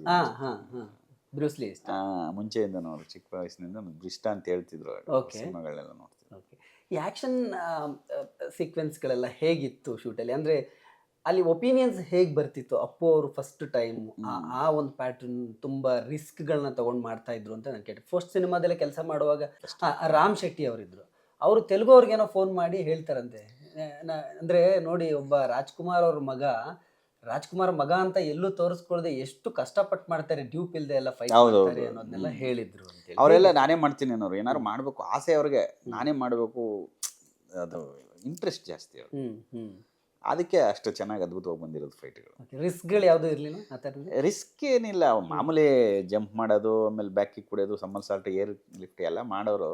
ಅದೆಲ್ಲ ಅವರೇ ಮಾಡೋರು, ಡ್ಯೂಪ್ ಆಗ್ತಿರ್ಲಿಲ್ಲ. ಅವರೇ ಮಾಡಿ, ನೀವು ಫೈಟ್ ನೋಡಿದಾಗ ಗೊತ್ತಾಗುತ್ತೆ ಸಿನಿಮಾದಲ್ಲಿ. ತುಂಬ ನ್ಯಾಚುರಲ್ ಆಗಿದೆ. ಆಮೇಲೆ ರಾಮ್ ಶೆಟ್ಟಿ ಅವರು ತುಂಬ ರೋಪ್ ಶಾಟ್ಗಳು ಕಮ್ಮಿ ಹಾಕೋದವರು. ಆಗ ರೋಪೇ ಯೂಸ್ ಮಾಡ್ತಾರೆ, ರೋಪೇ ಇರಲಿಲ್ಲ, ನ್ಯಾಚುರಲ್ ಆಗಿ ಫಿಸ್ಟ್ ಫೈಟ್ ಮಾಡೋರು. ತುಂಬ ಗ್ರೌಂಡ್ ಮೇಲೆ ರೋಪ್ಗಳನ್ನ ಭಾಳ ಕಮ್ಮಿ. ಕಿಕ್ಸು, ಏರ್ ಕಿಕ್ಸ್ ಹೊಡೆಯೋದು, ಡಬಲ್ ಲೆಗ್ಗಲ್ಲಿ ನ್ಯಾಚುರಲ್ ಆಗಿ ಮಾಡ್ತಿರೋದ್ರಿಂದ ಅವ್ರಿಗೆ ಅದರ ಅವಶ್ಯಕತೆ ಇರಲಿಲ್ಲ. ಅಣ್ಣವರು ಸೆಟ್ಟಿಗೆ ಬಂದಿದ್ದು ಬರ್ತಿದ್ರು. ಖುಷಿ ಅಲ್ವಾ ಅವ್ರಿಗೆ, ಮಗ ಮಾಡ್ತಾ ಇದ್ದಾನೆ ಫಸ್ಟ್ ಟೈಮ್ ಬಂದು ನೋಡೋರು. ಮಾಡ್ತಾ ಇದ್ರೆ ಅಪ್ಪ ಅವ್ರು ಬಂದ ತಕ್ಷಣ ನಮಸ್ಕಾರ ಕಾಲ್ ಮಾಡೋರು. ಅವ್ರು ಒಂದು ಮುತ್ತು ಕೊಡೋರು ಅವ್ರಿಗೆ, ಅಣ್ಣವರು. ಮುತ್ತು ಕೊಟ್ಟ ತಕ್ಷಣ ಪೈ ಶಾರ್ಟ್ ಮುಗಿಸ್ಕೊಂಬಂದ ಸರಿ ಕಂದ ಹೋಗೋನು. ನೋಡೋರು, ನೋಡ್ಬಿಟ್ಟು ಎಲ್ಲ ಶಾರ್ಟ್ ಎಲ್ಲ ಓಕೆ ಅಂತಂದಮೇಲೆ ಚೆನ್ನಾಗಿ ಮಾಡ್ಬೇಕಂದ ಅಷ್ಟೇ ಹೇಳ್ತಿದ್ದು. ಚೆನ್ನಾಗಿ ಮಾಡ್ಬೇಕಂದ ಅಷ್ಟೇ ಹೇಳ್ತಿದ್ದು. ಅವ್ರು ಮಾಡ್ಬೇಕಾದ್ರೆ ಹಿಂಗೆ ಮಾಡೋ ಹಂಗೆ ಮಾಡೋ ಅಂತ ಏನೂ ಹೇಳ್ತಿರ್ಲಿಲ್ಲ. ಏನು ಬರುತ್ತೆ ಮಾಡು, ನಿನ್ನ ಇಷ್ಟ, ನಿನ್ನ ಮನ್ಸಿಗೆ ಏನು ಬರುತ್ತೆ ಮಾಡು. ಕೆಲವರು ಹಂಗೆ ಮಾಡ್ಬೇಕು ಹಿಂಗೆ ಮಾಡ್ಬೇಕು ಅಂತ ಆಗಲ್ಲ. ತುಂಬ ನ್ಯಾಚುರಲ್ ಆಗಿರೋರು ಸರ್ ಅವರು. ತುಂಬ ಆರ್ಟಿಫಿಷಿಯಲ್ ಅಂತ ಎಲ್ಲ ತುಂಬ ಆರ್ಟಿಫಿಷಿಯಲ್ ಬೇಕು ಅಂತ ಏನೋ ಇದು ಮಾಡೋದು ಅದೆಲ್ಲ ನ್ಯಾಚುರಲ್. ಅವರು ನಿನ್ನ ಮನ್ಸಿಗೆ ಏನು ಬರುತ್ತೆ ಮಾಡು ಆರಾಮಾಗಿ ಅಂತ. ಸಿನಿಮಾ ರಿಲೀಸ್ ಆಗುತ್ತೆ. ಸೊ ನೀವು ನೋಡಿದಂಗೆ ಹೇಗಿತ್ತು ಆ ಸಂದರ್ಭ? ಅಪ್ಪು ಲಾಂಚ್ ಅಂದಾಗ ನನಗೆ ನೆನಪಿದೆ 2002. ಒಂದು ಸಿನಿಮಾ ಒಂದು ಗೆಲ್ಲೇಬೇಕು ಸರ್. ಎಸ್, ಪುನೀತ್ ಶಿವಣ್ಣ ಗೆದ್ರು, ಹ್ಯಾಟ್ರಿಕ್ ಹೀರೋ. ಫಸ್ಟ್ ಅಲ್ಲೇ ರಾಘಣ್ಣ ಅವ್ರದ್ದು ಫಸ್ಟ್ ಸಿನಿಮಾ ಚೆನ್ನಾಗಿ ಹೋಗ್ತು, ಚಿರಂಜೀವಿ ಸುಧಾಕರ್.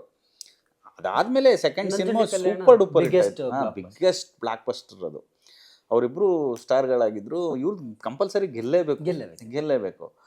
ಆಮೇಲೆ ಕತೆ ನಮಗೆ ಒಂದು ಲವ್ ಸ್ಟೋರಿ ಇತ್ತಲ್ಲ ಸರ್, ಕತೆ ಮಾಡುವಾಗ ನಮಗೆ ಸಿನಿಮಾ ಚೆನ್ನಾಗಿರುತ್ತೆ ಅಂತ ಒಂದು ಐಡಿಯಾ ಇರುತ್ತೆ. ಇಷ್ಟು ಮಟ್ಟಿಗೆ ಹಿಟ್ಟಾಗುತ್ತೆ ಅಂತ ಒಂದಿರಲಿಲ್ಲ.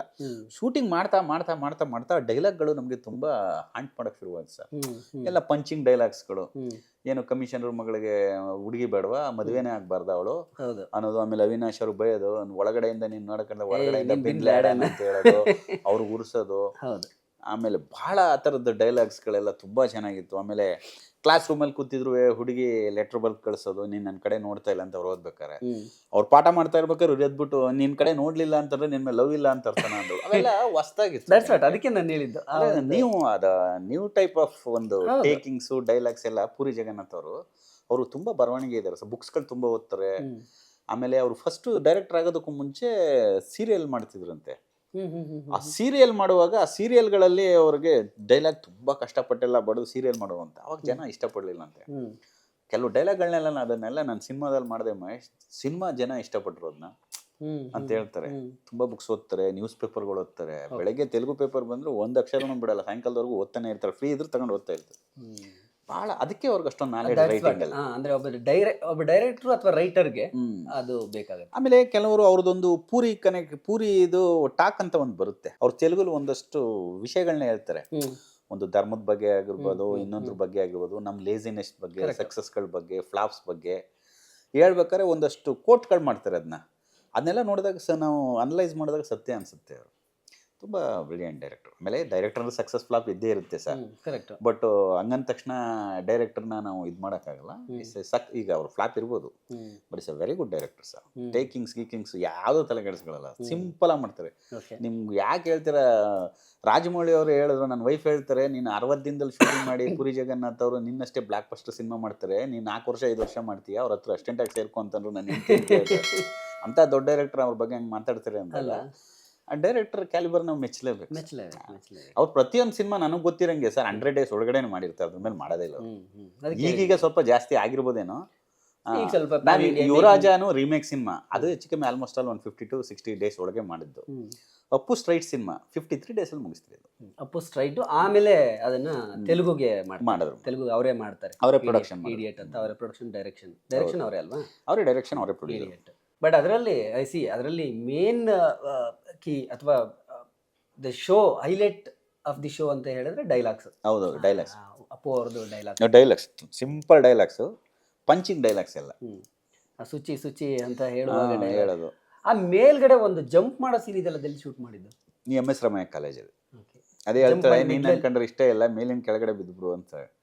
ಆಯ್ತು ಬೀಳ್ತೀನಿ ಅಂತ ಟಕ್ ಅಂತ ಬಿದ್ದುಬಿಡ್ತಾಳೆ. ಶಾಖ ಬಂದು ನೋಡ್ತಾರೆ, ಆಮೇಲೆ ವಾಪಸ್ ಬರ್ತಾರೆ. ಅಕ್ಕಲ್ಲ, ನಾನು ಯೋಚನೆ ಮಾಡೋದು ಅರ್ಧದಲ್ಲಿ, ಅಕಸ್ಮಾತ್ ನನ್ನ ಸೋತಾರೆ ನೀನು ಯಾರು ನೋಡ್ಕೊಂತಾರೆ ಅಂದಾಗ ಚಿಕ್ಕ ಡೈಲಾಗ್ ನಮಗೆ ಗೊತ್ತಿಲ್ಲ. ಅವೆಲ್ಲ ಎಷ್ಟು ಜನಕ್ಕೆ ಇಂಪ್ಯಾಕ್ಟ್ ಇದೆ ನೋಡಿ. ಅದು ಹೊಸ್ತಾಗಿತ್ತು ಎಲ್ರಿಗೂ. ಲವ್ ಸ್ಟೋರಿ, ನಾವು ಲವ್ ಸ್ಟೋರಿಗಳನ್ನ ಡಿಫ್ರೆಂಟಾಗಿ ಮಾಡ್ತೀವಿ ಅಂತ ಅನ್ಕೊಂತೀವಿ ಸರ್. ಆಮೇಲೆ ಮಾಮೂಲಿ ಹೀರೋ ಹೀರೋಯಿನ್ ಲವ್ ಮಾಡೋದು, ಫಾದರ್ ಒಪ್ಪದೇ ಇರೋದು ಎಲ್ಲ ಸಿನಿಮಾ ರೆಗ್ಯುಲರ್ ಪ್ಯಾಟ್ರನ್ನೇ. But the way of narration, the way of takings, ಅದನ್ನು ಯಾವ ರೀತಿ ಹೇಳ್ಬೇಕು ಅನ್ನೋದಿದೆಯಲ್ಲ, ಅದು ಮೋಸ್ಟ್ ಇಂಪಾರ್ಟೆಂಟ್.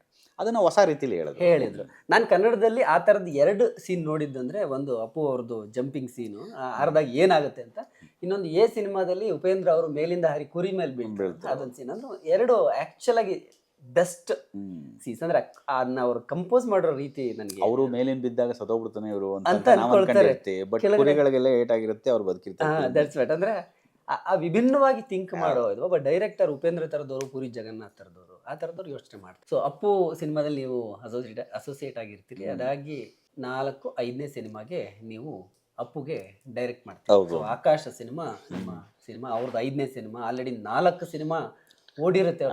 4 ಸಿನಿಮಾನು 100 ಡೇಸ್ ಆಗಿರುತ್ತೆ. ಮೌರ್ಯ ಆದ್ಮೇಲೆ ನೀವು ಡೈರೆಕ್ಟ್ ಮಾಡ್ತೀರಿ. ಅದು ಹೇಗೆ ಕೂಡ್ ಬಂತು? ಜನಾರ್ದನ್ ಮಹರ್ಷಿ ಅವರು ಆಕ್ಚುಲಿ ಸ್ಟೋರಿ ಅದು ನಾನು ಅಪ್ಪು ಆದ್ಮೇಲೆ ರಾಘಣ್ಣ ಅವರು, ಅಪ್ಪು ನನಗೆ ಚೆನ್ನಾಗಿ ಕನೆಕ್ಟ್ ಆಗ್ಬಿಟ್ಟಿದ್ರು. ನೀನು ಸಿನಿಮಾ ಎಲ್ಲ ನೀವೇ ವರ್ಕ್ ಮಾಡ್ಬೇಕಂತೆ ಮಹೇಶ್ ಅಪ್ಪು ಕೇಳ್ತಾ ಇದ್ದಾರೆ ಅಂದ್ರು. ಅಪ್ಪು ನೋಡಿ, ಅವ್ರು ಉಪ್ಪು ಸರ್ ನಾನು ಕೇಳೋಕ್ಕೆ ಹಿಂಗೆ ಕೇಳೋದು ಅಂತ ಒಂದು ಮನಸ್ಸು. ರಾಘಣ್ಣಂಗೆ ಹೇಳಿದ್ರು. ರಾಘಣ್ಣ ನಾನು ಕೇಳಿದ್ರು, ನೀವೇ ವರ್ಕ್ ಮಾಡ್ಬೇಕು ಮಹೇಶ್ ನೆಕ್ಸ್ಟ್ ಸಿನಿಮಾಗಳಿಗೆಲ್ಲ ಅಪ್ಪುಗೆ, ನಿಮ್ಮ ಕಂಡ್ರೆ ಒಂಥರ ಇಂಟ್ರೆಸ್ಟ್ ಇಷ್ಟ ಅಪ್ಪುಗೆ ಅಂತ. ಸರಿ ಆಯ್ತು ಸರ್ ಮಾಡ್ತೀನಿ ಅಂದರೆ ಅದಾದ್ಮೇಲೆ ಅಭಿ ಮಾಡಿದೆ ಸೇಮ್ ಅವ್ರ ಕಂಪ್ನಿಲಿ. ಅದಾದ್ಮೇಲೆ ವೀರ ಕನ್ನಡಿಗ ಮಾಡಿದೆ, Telugu Mehar Ramesh direct. 3 cinema production, Telugu producer Ramarao sir ಅಂತ.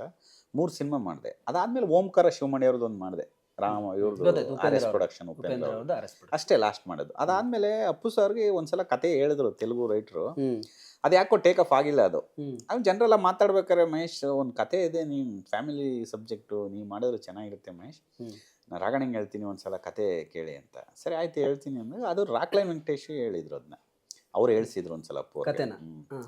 ಅದು ತುಂಬ ದಿನ ಆಗಿತ್ತು. ಕೊನೆಗೆ ಅವನ್ನ ರೈಟರ್ನ ಕರೆಸಿ ಕತೆ ನೋಡಿದ್ವಿ. ಅಂದರೆ ನಮ್ಮ ಮನೇಲಿ ಹೀಗೆ ಬರ್ದಿರ್ಬೇಕು ಅಂದರೆ, ಎಲ್ಲೋ ಕೇಳಿದ ಕತೆ ಯಾವುದೋ ಮೂಲೆಯಲ್ಲಿ ಅವ್ರಿಗೆ ಬಂದು ಅದನ್ನು ನನಗೆ ನೀವು ಮಾಡಿದ್ರೆ ಚೆನ್ನಾಗಿರುತ್ತೆ ಅಂತೇಳಿ ನಾನು ಎಕ್ಸ್ಪೆಕ್ಟೇಷನೇ ಇಲ್ಲ ಏನೂ. ಅವ್ರನ್ನ ಕರೆಸಿ ಕತೆ ಕೇಳಿ ಅದು ಓಕೆ ಆಗಿ ಇಮಿಡಿಯೇಟ್ ಆ ಕತೆ ಮನೆಗೆ ಹೇಳಿದ ತಕ್ಷಣ ಇಮಿಡಿಯೇಟ್ ಹೋಗಿ ಡೈಲಾಗ್ ಬರ್ಸಿ ವಿತಿನ್ 1 ಮಂತಲ್ಲಿ ನಾನು ಡೈರೆಕ್ಟ್ರು. 1 ತಿಂಗಳಲ್ಲಿ ಯಾರು ಡೈರೆಕ್ಟರ್ ಆಯ್ತಲ್ಲ, within 1 month I am A director. ಅದೃಷ್ಟ. ಅದು ದೊಡ್ಡ ಬ್ಯಾನರು, ದೊಡ್ಡ ಹೀರೋ, ನಿಮ್ಮ ಫಸ್ಟ್ ಅಂತ ದಿಗ್ಗಜರು, ರಾಜ್ಕುಮಾರ್, ವರದಣ್ಣ ಅಂತವ್ರು, ಅವ್ರ ಮಧ್ಯೆ ಇದ್ರು ಬೇರೆ. ಶಿವಣ್ಣ ಅವ್ರ ಖುಷಿ ನಾನು ಡೈರೆಕ್ಷನ್ ಮಾಡ್ತೀನಿ ಅಂದ ತಕ್ಷಣ ಪ್ರತಿಯೊಬ್ಬರಿಗೂ, ನನಗೊಬ್ಬನಿಗೆ ಅಂತಲ್ಲ ಪ್ರತಿಯೊಬ್ಬರಿಗೂ ಏನದೇ ಮಾಡೋ ಚೆನ್ನಾಗತ್ತ ಮಾಡಮ್ಮ ಅಂತೆಲ್ಲ ಕೆಡ್ಸ್ಕೊಬೇಡ. ಈ ಕತೆ ಹೇಳಕ್ಕೆ ಯಾರು ಬಂದರೂ ಕೂಡ ಅವ್ರಿಗೆಲ್ಲ ಚೆನ್ನಾಗಿಲ್ಲ ಅಂತ ಹೇಳಲ್ಲ, ಒಂಚೂರು ಕತೆ ಚೇಂಜ್ ಮಾಡಮ್ಮ ಚೆನ್ನಾಗಿರುತ್ತೆ, ಏನು ತಲೆ ಕೆಡ್ಸ್ಕೊಡಮ್ಮ ನಾವು ಹೋಗು ಅಂತಾರೆ. ಎಲ್ಲ ಡೈರೆಕ್ಟ್ರು ಹೊಸಬ್ರು ಹಳಬ್ರು ಎಲ್ರಿಗೂ ಅವೈಲಬಿಲಿಟಿ ಇರೋ ಹೀರೋ ಅಂದ್ರೆ ಅವರೇ ಶಿವಣ್ಣ. Positive energy. ಹಂಗೆ 1 ತಿಂಗಳಲ್ಲಿ ನಾನು ಡೈರೆಕ್ಟರ್ ಆದೆ ಸಿನಿಮಾಗೆ. ಟೈಟ್ಲ್ ಕೊಟ್ಟದ್ದು ಶಿವಣ್ಣನೇ ನನಗೆ, ಆಕಾಶ್ ಸ್ಕೈಸ್ ದ ಲಿಮಿಟ್ ಅಂತ. ಚೆನ್ನಾಗಿರುತ್ತೆ ಕಣ, ಮಿಡಲ್ ಕ್ಲಾಸ್ ಫ್ಯಾಮಿಲಿಗೆ ಆಕಾಶ್ ಅಂತ. ಕೆಲವರೆಲ್ಲ ಸಾಫ್ಟ್ ಟೈಟ್ಲ್ ಅಂದರು, ತುಂಬ ಸಾಫ್ಟ್ ಟೈಟ್ಲು, ಸ್ವಲ್ಪ ಕಾಮಿಡಿ ಸಿನಿಮಾ ಅಂತ ಬಿಗಿನಿಂಗ್ ಗೊತ್ತಲ್ಲ ಸರ್, ಯಾರು ಮಾತಾಡ್ಕೊಂತಾರೆ.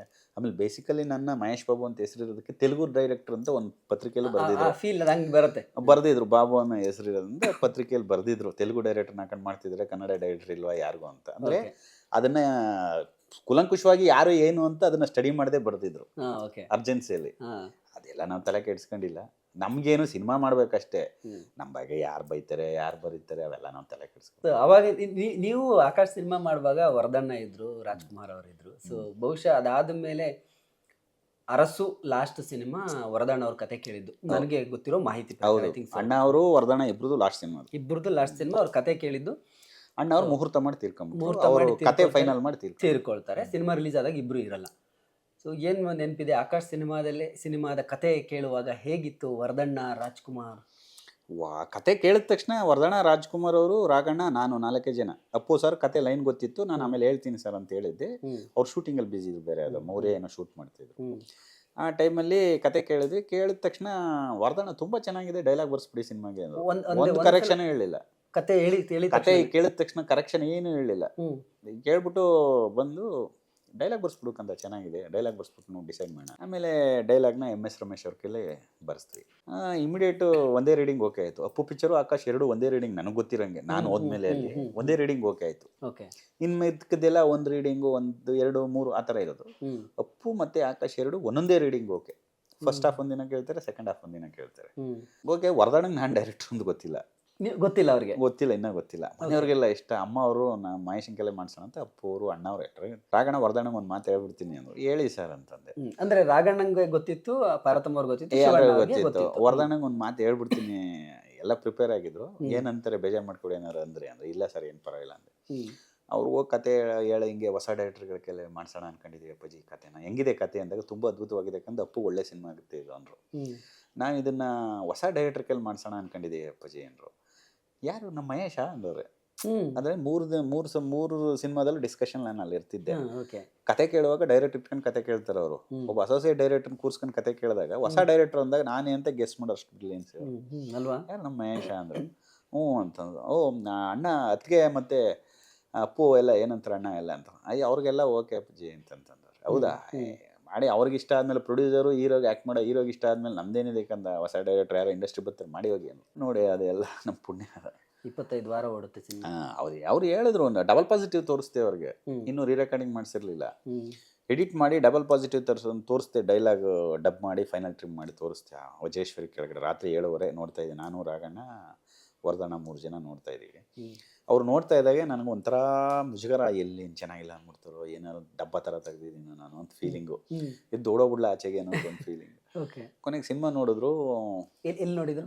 ವಜೇಶ್ವರಿ ಕೆಳಗೆ ಟಿವಿ ಹಾಕೊಂಡು ನೋಡಿದ್ವಿ. ಬಾತ್ರೂಮ್ಗೆ ಹೋಗಿ ಬಂದ್ಮೇಲೆ ಟೀ ಕುಡಿಯೋಣ ಅಂದರು. ಟೀ ಕುಡಿದು ನನಗೆ ಟೀ ಹಾಳಾಗೋಲ್ಲ, ಅಟ್ಲೀಸ್ಟ್ ಹೆಂಗಿದೆ ಏನು ಅಂತ ಹೇಳಿದ್ರೆ ನಂಗೊಂದು ಖುಷಿ ಆಗುತ್ತೆ. ಏನು ಹೇಳ್ತಾರೋ ಏನು ಅಂತಿದ್ದೆ. ಅರ್ಧ ಗಂಟೆ ಏನು ಹೇಳಲಿಲ್ಲ. ಯಾವ ಸಿನಿಮಾ ನೋಡಿದ್ರಿ ಮಹೇಶ್ ಅವರೇ? ಅದು ಇದು ಅಂತ ಜನರಲ್ಲ ಮಾತಾಡ್ತಾರೆ. ಇಮಿಡಿಯೇಟ್ ಏನು ಡಿಸಿಷನ್ ಹೇಳಲ್ಲ. ಅದಾದ್ಮೇಲೆ ಈಗ ಸಿನಿಮಾ ನೋಡಿದ್ನಲ್ಲ ಮಹೇಶ್ ಅವರೇ ಅಂದರು. ಸರ್ ಹೇಳಿ ಅಂದೆ. ತುಂಬ ಚೆನ್ನಾಗಿ ಮಾಡಿದ್ದೀರಾ ಅಂದರು. ತುಂಬ ಚೆನ್ನಾಗಿ ಮಾಡಿದ್ದೀರಾ, ನೀಟಾಗಿದೆ. ಆದರೆ ಒಂದೇ ಒಂದು ನನಗೆ ಬೇಕು ಅನ್ನಿಸ್ತು ಅಂದರು. ನಾನು ಏನಪ್ಪ ಏನಾರು ಮಿಸ್ ಮಾಡ್ಬಿಟ್ಟಿದ್ದೀನಿ ಅಂತ ಅವ್ರು ಹೇಳಿದ್ರು. ಡಿಸ್ಕಷನಲ್ಲಿ ನಾವೇನು ಅಂದ್ಕೊಂಡಿಲ್ಲ. ಮದುವೆ ಮಾಡ್ತಾ ಇದ್ದೀವಿ ಹೀರೋಯಿನ್ಗೆ, ಮದುವೆ ಹುಡುಗನ ಎಲ್ಲೂ ರಿಜಿಸ್ಟರ್ ಮಾಡಿಲ್ಲ, 1-2 ಶಾರ್ಟಲ್ಲಿ ರಿಜಿಸ್ಟರ್ ಮಾಡ್ಬಿಡಿ ಕ್ಲೈಮ್ಯಾಕ್ಸಲ್ಲಿ ಅಂದರು. ಮಾಡ್ತೀನಿ ನಾಳೆ ಬನ್ನಿ ಮನೆಗೆ ಮಾತಾಡೋಣ ಅಂದರು. ಇಲ್ಲ ನನಗೆ ಈಗಲೇ ಐಡಿಯಾ ಬಂತು ಹೇಳ್ಬಿಡ್ತೀನಿ ಅಂದೆ. ಹೇಳಿ ಅಂದರು. ಅಪ್ಪು ಅವ್ರು ಶೂಟ್ ಮಾಡೋಕೆ ಹೋಗ್ತಾರೆ, ಅವ್ನಿಗೆ ದೃಷ್ಟಿ ಬೊಟ್ಟು ಇಕ್ಬಿಟ್ಟು ಹಾರ ಹಾಕ್ಬಿಟ್ಟು ಬರ್ತಾರೆ. ಅಂದ್ಬಿಟ್ಟು ಆಮೇಲೆ ಹೀರೋಯಿನ್ ರೂಮ್ಗೆ ಹೋಗ್ತಾರೆ. ಸಾಕಷ್ಟು ಮಾಡಿ ಅಂದರು. ಅಷ್ಟೇ ಹೇಳಿದ್ದು. ಕರೆಕ್ಟಾಗಿದೆ ರೀ, ಹಂಗೆ ಮಾಡಿ ಅಂದರು. ನಾಳೆನೇ ಇಮಿಡಿಯೇಟ್ ನೈಟೇ ಫೋನ್ ಮಾಡಿ ಜನನ ನಾಳೆ ಅವರ ರಿಲೇಷನ್ದು ಒಂದು ಚೌಲ್ಟ್ರಿ ಇದೆ ಅಲ್ಲಿ, ಗೌರಿಶಂಕರ ಚೌಲ್ಟ್ರಿ ಅಂತ. ಕರೆಕ್ಟ್. ಇಮಿಡಿಯೇಟ್ ಅಲ್ಲೇ ಮಾಡಿದೆ ನಾನು, ವೆಸ್ಟ್ ಆಫ್ ಕಾಟ್ ರೋಡಲ್ಲಿ. ಇಮಿಡಿಯೇಟ್ ನಾಳೆನೇ ಮಾಡ್ಬಿಟ್ಟೆ. ಇಮಿಡಿಯೇಟ್ ಜಾಯ್ನ್ ಮಾಡಿ ತೋರಿಸ್ಬಿಟ್ಟೆ ಅವ್ರಿಗೆ. ಕರೆಕ್ಟಾಗಿದೆ ರೀ ಈಗ ಅಂದರು. ಅಷ್ಟೇ ಹೇಳಿದ್ದು. ಆಮೇಲೆ ಸಿನಿಮಾ ಎಲ್ಲ ಪ್ರಿಂಟ್ ಎಲ್ಲ ತಂದು ತೋರಿಸ್ಮೇಲೆ ವರ್ಧಣ್ಣ ಅವರು, ನಾನು, ಆಮೇಲೆ ದಿರೇನು, ವಿನಯ್, ಆಮೇಲೆ ಯುವ ರಾಜ್ಕುಮಾರ್ ಈಗಿದಾರಲ್ಲ, ಅವರ ಚಿಕ್ಕ ಹುಡುಗರು ಆಗ, ಅವರೆಲ್ಲ ನೋಡಿದ್ರು, ಜೊತೆಲಿ ನೋಡಿದ್ರು.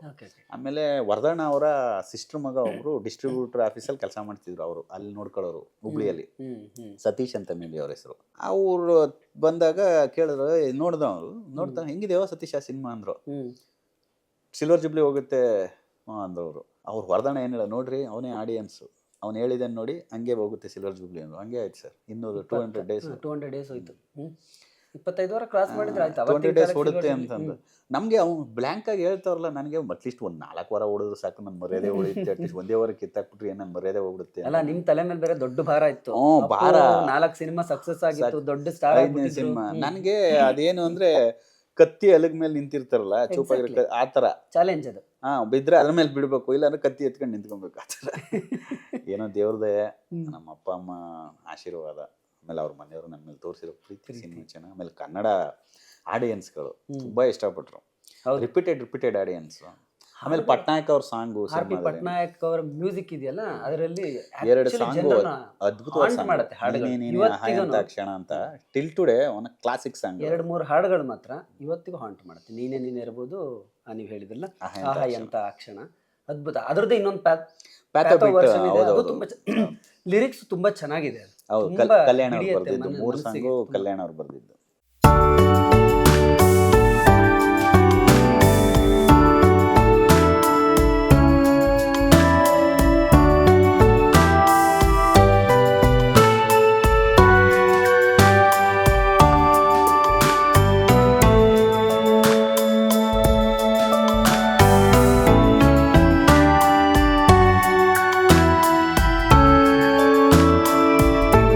ಶೂಟಿಂಗ್ ಟೈಮಲ್ಲಿ ಅಪ್ಪು ಅವ್ರಿಗೆ ಡೈರೆಕ್ಟ್ ಮಾಡುವಾಗ ನಿಮಗೆ ಒಬ್ಬ ಡೈರೆಕ್ಟರ್ ಮತ್ತು ಅಪ್ಪು ಆಸ್ ಆಕ್ಟರ್ ಕನೆಕ್ಟ್ ಹೇಗಿತ್ತು? ನಾನು ಅಸೋಸಿಯೇಟಾಗಿ ವರ್ಕ್ ಮಾಡ್ಬೇಕಾದ್ರೆ ಅವ್ರಿಗೆ ನಾನು ಹೇಳ್ಕೊಡ್ತಾ ಇದ್ನಲ್ಲ, ಈ ಡೈಲಾಗ್ ಈ ಥರ ಮಾಡ್ಯುಲೇಷನ್ ಹಿಂಗೆ ಹೇಳ್ಬೇಕು ಸರ್, ಆಮೇಲೆ ಈ ಥರ ಎಕ್ಸ್ಪ್ರೆಷನ್ ಹಿಂಗಿದ್ರೆ ಚೆನ್ನಾಗಿರುತ್ತೆ ಈ ಲುಕ್ ಎಲ್ಲ ಹಿಂಗೆ ನೋಡಿ ಸರ್ ಅಂತ ಹೇಳ್ಕೊಡ್ತೀನಿ. ಆವಾಗಲೇ ನನಗೆ ಅವ್ರಿಗೂ ನನಗೂ ಕನೆಕ್ಷನ್ ತುಂಬ ಚೆನ್ನಾಗಿತ್ತು. ನಾನು ಅಸೋಸಿಯೇಟ್ ಆಗಿರ್ಬೇಕಾದ್ರೆ ಅದು ಡೈರೆಕ್ಟರ್ ಆದಾಗ ನನಗೇನು ಸ್ಪೆಷಲ್ ಫ್ಲೆಕ್ಸಿಬಲ್ ಆಗಿಬಿಡ್ತು.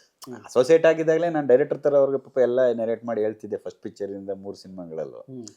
ಅದು ನನಗೆ ಅವರು ನನ್ನ ಕೆಲಸ ನೋಡಿ ನನ್ನ ಸ್ಟೈಲ್ ನೋಡಿ ಅವ್ರಿಗೆ ನನ್ನ ಕಲೆ ಮಾಡಿಸ್ಬೇಕು ಅಂದ್ಬಿಟ್ಟು ಕೊಟ್ಟರು. ಕರೆಕ್ಟ್. ನನ್ನ ಮೇಲೆ ನಂಬಿಕೆ ಇಟ್ಟು ಅದು ನನಗೇನು ಅಷ್ಟು ಕಷ್ಟ ಆಗಿಲ್ಲ. ಮಾಮೂಲಿ ಫಸ್ಟ್ ಸಿನಿಮಾದಲ್ಲಿ ನಾನು ಅಸೋಸಿಯೇಟ್ ಆಗಿ ಆಗಿದ್ದೆ ಅವ್ರ ಜೊತೆ ಸೇಮ್ ಹಂಗೆ ಇದೆ, ಆರಾಮಾಗಿ ಕೂತ್ಕೊಂಡು ಅರಟೆ ಹೊಡ್ಕೊಂಡು ಶಾರ್ಟ್ ತೆಗಿವು ಅಷ್ಟೇ. Okay. Appu as A director ನೀವು ಅಪ್ಪು ಅವರು ಹೇಗೆ ಡಿಸ್ಕಸ್ ಮಾಡ್ತಾರೆ ಅಂತ ಸುಮ್ಮನೆ ನನಗೆ ಒಂದು ಕುತೂಹಲ. ಅಪ್ಪು ಹೇಗೆ ಅಂದರೆ ಈಗ ಯಾವುದೋ ಒಂದು ಶಾರ್ಟ್ ಓಕೆ ಆಗಲಿಲ್ಲ, ಹೇಗಿರುತ್ತೆ ಇಂಟ್ರಾಕ್ಷನ್ಸು, ಅದನ್ನು ರೀಟೇಕ್ ಮಾಡೋದ್ರ ಬಗ್ಗೆ ಅಥವಾ ಚರ್ಚೆ ಹೇಗಿರುತ್ತೆ? ಅಪ್ಪು ಅವ್ರ ಚರ್ಚೆ ಹೇಗಿರುತ್ತೆ ಒಬ್ಬ ಡೈರೆಕ್ಟರ್ ಜೊತೆ?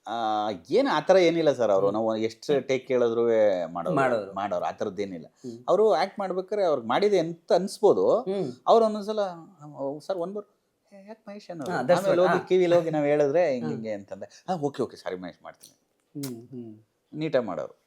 ನನಗೆ ಗೊತ್ತಿರೋ ಹಾರ್ಡ್ಲಿ ಒಂದು ನಾನು ಆಕಾಶ್ ಸಿನಿಮಾ ಮಾಡ್ಬೇಕಾದ್ರೆ ನನಗೆ ಗೊತ್ತಿರಂಗೆ 1 2 ಟೇಕ್ಸ್ 3 ಟೇಕ್ಸ್ ಅಷ್ಟೇ ತಗೊಂಡಿಲ್ಲ. ಒಂದೇ ಒಂದು ಶಾಟ್ ಮಾತ್ರ ಕೆಲವು ಸಲ ಒಂದೊಂದು ಶಾಟ್ ಎಂತೆಂಥ ದೊಡ್ಡ ಸ್ಟಾರ್ಗಳಿಗೆ ಒಂದೊಂದು ಶಾರ್ಟಲ್ಲಿ ಸಿಗಾಕೊಂಡ್ಬಿಡ್ತೀವಿ, ಚಿಕ್ಕ ಡೈಲಾಗೆ ಸಿಗಾಕೊಂಡ್ಬಿಡ್ತೀವಿ. ಅದು ನಮ್ಮ ಮೈಂಡ್ಗೆ ಅದು ಕರೆಕ್ಟಾಗಿ ಬರದೇ ಇದ್ದಾಗ ಅನಿಸುತ್ತೆ. ಕೊನೆಗೆ ಏನು ಮಾಡ್ತೀನಿ, ಶಾರ್ಟ್ನ ಚೇಂಜ್ ಮಾಡ್ಬಿಡ್ತೀನಿ ನಾನು. ನಾಳೆ ತಗೊಳ್ಳೋಣ ಬಿಡಿ ಸರ್ ಇದನ್ನ, ಪುನಃ ನೆಕ್ಸ್ಟ್ ಡೇ ಬಂದು ತೆಗೆದಾಗ ಅದು ಒಂದೇ ಶಾರ್ಟ್ಗೆ ಓಕೆ ಆಗ್ಬಿಡುತ್ತೆ. ಕೆಲವು ಸಲ ಒಂದು ಟೈಮ್ ಅಂತಂತಿರುತ್ತಲ್ಲ ಸರ್, ಆ ಟೈಮ್ಗೆ ಒಂದೊಂದು ಸಲ ಸಿಗಾಕೊಂಡ್ಬಿಡ್ತೀವಿ. ಕರೆಕ್ಟ್. ಹಂಗೆ ಆ ಥರದ್ದೇ ನನಗೆಲ್ಲ ಒಂದೇ ಒಂದು ಸಲ ಹಂಗಾಯ್ತು.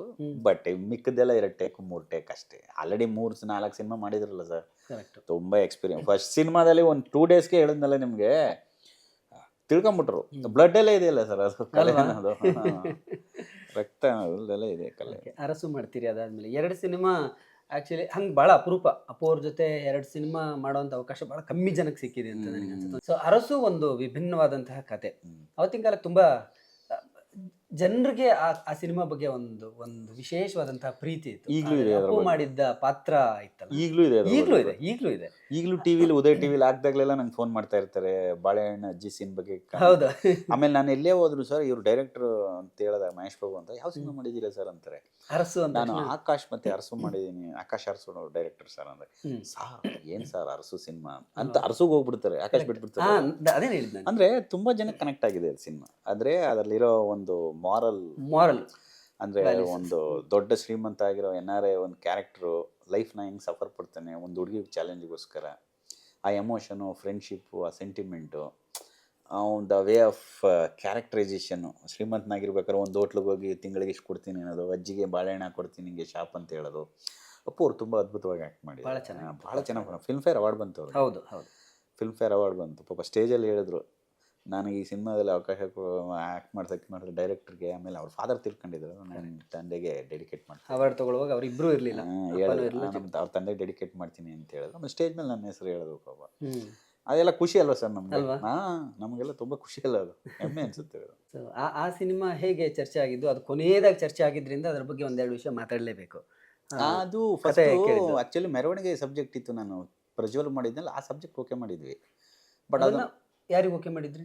ನಾವು ಪುನೀತ್ ಅವ್ರಿಗೆ ಮಾಡಬೇಕು, ಸ್ವಲ್ಪ ಫಾರಿನ್ ಗಿರಿನೆಲ್ಲ ಸ್ವಲ್ಪ ಜಂಗಲ್ ಬ್ಯಾಕ್ ಡ್ರಾಪಲ್ಲಿ ಮಾಡಬೇಕು ಅಂತ ಒಂದು ಐಡಿಯಾ ಮಾಡ್ಕೊಂಡು ಲೊಕೇಶನ್ ಎಲ್ಲ ಮೆರವಣಿಗೆ ಸಬ್ಜೆಕ್ಟ್, ಅದು ಟೈಟ್ಲ್ ಗಿಟ್ಲ್ ಏನಿಲ್ಲ, ಆ ಸಬ್ಜೆಕ್ಟ್ ಮಾಡಬೇಕು ಅಂತ ಪ್ಲ್ಯಾನ್ ಮಾಡಿದ್ವಿ.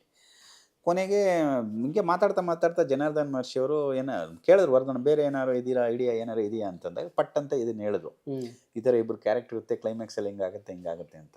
ಏನೋ ಹೊಸ್ತಾಗಿದೆಯಲ್ಲ ಕ್ಲೈಮ್ಯಾಕ್ಸ್ ಅಂದ್ಬಿಟ್ಟು ಒಂದ್ಸಲ ಫುಲ್ ಹೇಳಿ ಅಂದ್ವಿ. ನನಗೆ ಅವ್ರು ಕೇಳಿದ ತಕ್ಷಣ ನಾನು ಅಪ್ಪಾಜಿ ಇದು ಚೆನ್ನಾಗಿದೆ ಅಪ್ಪು ಸರ್ಗೆ ಅಂದೆ. ಹೌದಲ್ವೇನ್ರಿ, ಇದು ಚೆನ್ನಾಗಿದೆಯಲ್ಲನ್ರಿ, ಅಣ್ಣವರು ಅದ್ಭುತವಾಗಿದೆಯಲ್ಲ ವಲ್ದಪ್ಪ ಅಂತಂದು ಆಮೇಲೆ ಅದಕ್ಕೆ ಲಾಕ್ ಮಾಡಿದೆ ಸರ್. ಸೊ 2ಕ್ಕೂ ಕತೆ ಬರೆದವರು ಅದ್ಭುತವಾದಂತೆ 2 ಕತೆನ ನಿಮಗೆ ಕೊಟ್ಟವರು. ಹೌದೌದು. ಅವ್ರಿಗೆ ತುಂಬ ಖುಷಿ ಏನಪ್ಪ ಅಂದರೆ, ಬೇರೆ ನಾನೇ ಒಬ್ಬ ಕತೆ ಬರೆದು ನಾನೇ ಡೈರೆಕ್ಟ್ ಮಾಡೋದು ಒಂದು ಸ್ಟೈಲ್ ಸರ್. ಬೇರೆಯವ್ರ ಕತೆನ ನಾವು ಲೋಪ ಮಾಡದೆ ನೀಟಾಗಿ ಅವ್ರ ಕತೆನ ನಾವು ಕ್ಯಾರಿ ಮಾಡೋದು ಇನ್ನೊಂದು. ಕರೆಕ್ಟ್.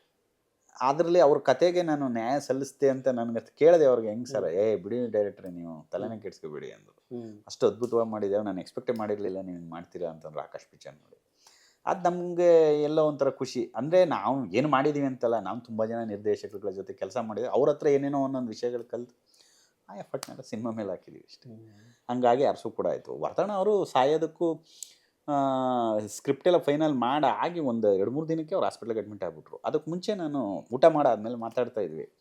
ಅವ್ರು ಕೇಳಿದೆ, ಅಜ್ಜಿ ಹೆಂಗಿದೆ ಕತೆ, ನಿಮ್ಗೆ ಓಕೆ ಅಲ್ಲ ಅಂತಂದೆ. ಬೇರೆ ಏನಾದ್ರು ಡೌಟ್ಸ್ ಇದೆಯಾ ಅಂದರೆ, ನೀಟಾಗಿದ್ದೀರಿ, ಆರಾಮಾಗಿದೆ, ಆರಾಮಾಗಿ ಶೂಟಿಂಗ್ ಹೋಗಿ ಮಾಡಿ, ಏನು ಟೆನ್ಷನ್ ತಗೋಬೇಡಿ ಅಂತ. ಆಮೇಲೆ ಹೇಳಿದ್ರು, ನಾನು ಈ ಥರ ಸಬ್ಜೆಕ್ಟ್ಗಳು ಸಿಗಲ್ಲ ರೀ ನಿರ್ದೇಶಕರಿಗೆ. ಆಕಾಶ್ ಅಂತ ತುಂಬ ಸೆನ್ಸಿಬಲ್ ಕತೆ ಅದು, ತುಂಬ ಚೆನ್ನಾಗಿ ಮಾಡಿದ್ದೀರಿ, ಅದೆಲ್ಲ ನಮಗೆ ಒಂದು ಅವಾರ್ಡ್ ಇದ್ದಂಗೆ. ಈ ಸಿನಿಮಾನು ನೀವು ಮಾಡ್ತೀರಾ ಅಂತ ನನಗೆ ನಂಬಿಕೆ ಇದೆ ರೀ, ಚೆನ್ನಾಗಿ ಮಾಡ್ತೀರಾ ನೀವು ಅಂತ ನಂಬಿಕೆ ಇದೆ. ನಿಮ್ಮನ್ನ ನೋಡಿ ಎಲ್ಲರೂ ಆಕಾಶ್ ಅರಸು ಡೈರೆಕ್ಟರ್ ಅಂತಾರೆ ನೆಕ್ಸ್ಟು ಅಂತಂದ್ರು.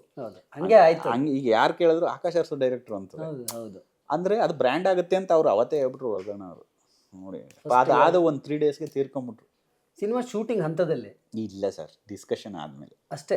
ಫೈನಲ್ ಶೂಟಿಂಗೇ ಶುರು ಆಗಿರಲಿಲ್ಲ, ಶೂಟಿಂಗೇ ಇಲ್ಲ ಅನ್ನೋರು ಇಲ್ಲ, ಫೈನಲ್ ರೀಡಿಂಗೇ ತೀರ್ಕೊಂಬಿಟ್ರು. ಅದಾದ ಒಂದು ಮಾರ್ಚ್ಗೆ ಪೂಜೆ ಮಾಡಿದ್ವಿ, ಮುಹೂರ್ತ ಮಾಡಿದ್ವಿ. ರಾಜ್ಕುಮಾರ್ ಅವ್ರು ಇದ್ರು ಆಗ. ಮುಹೂರ್ತ ಅದು ಒಂದು ತಿಂಗಳಿಗೆ ರಾಜ್ಕುಮಾರ್ ಅವ್ರು ಕರೆಕ್ಟ್ ಏಪ್ರಿಲ್ 12 ತೀರ್ಕೊಂಬಿಟ್ರು. ಅವ್ರಿಗೂ ಎಷ್ಟು 3-4 ಮಂತ್ಸ್ ಅದು ತುಂಬ ಬಹಳ ಕಮ್ಮಿ ಗ್ಯಾಪ್. ಅದು ತೀರ್ಕೊಳ್ಳುವಾಗ ನಮ್ಗೆ ಅದೊಂದು ಪುಣ್ಯ.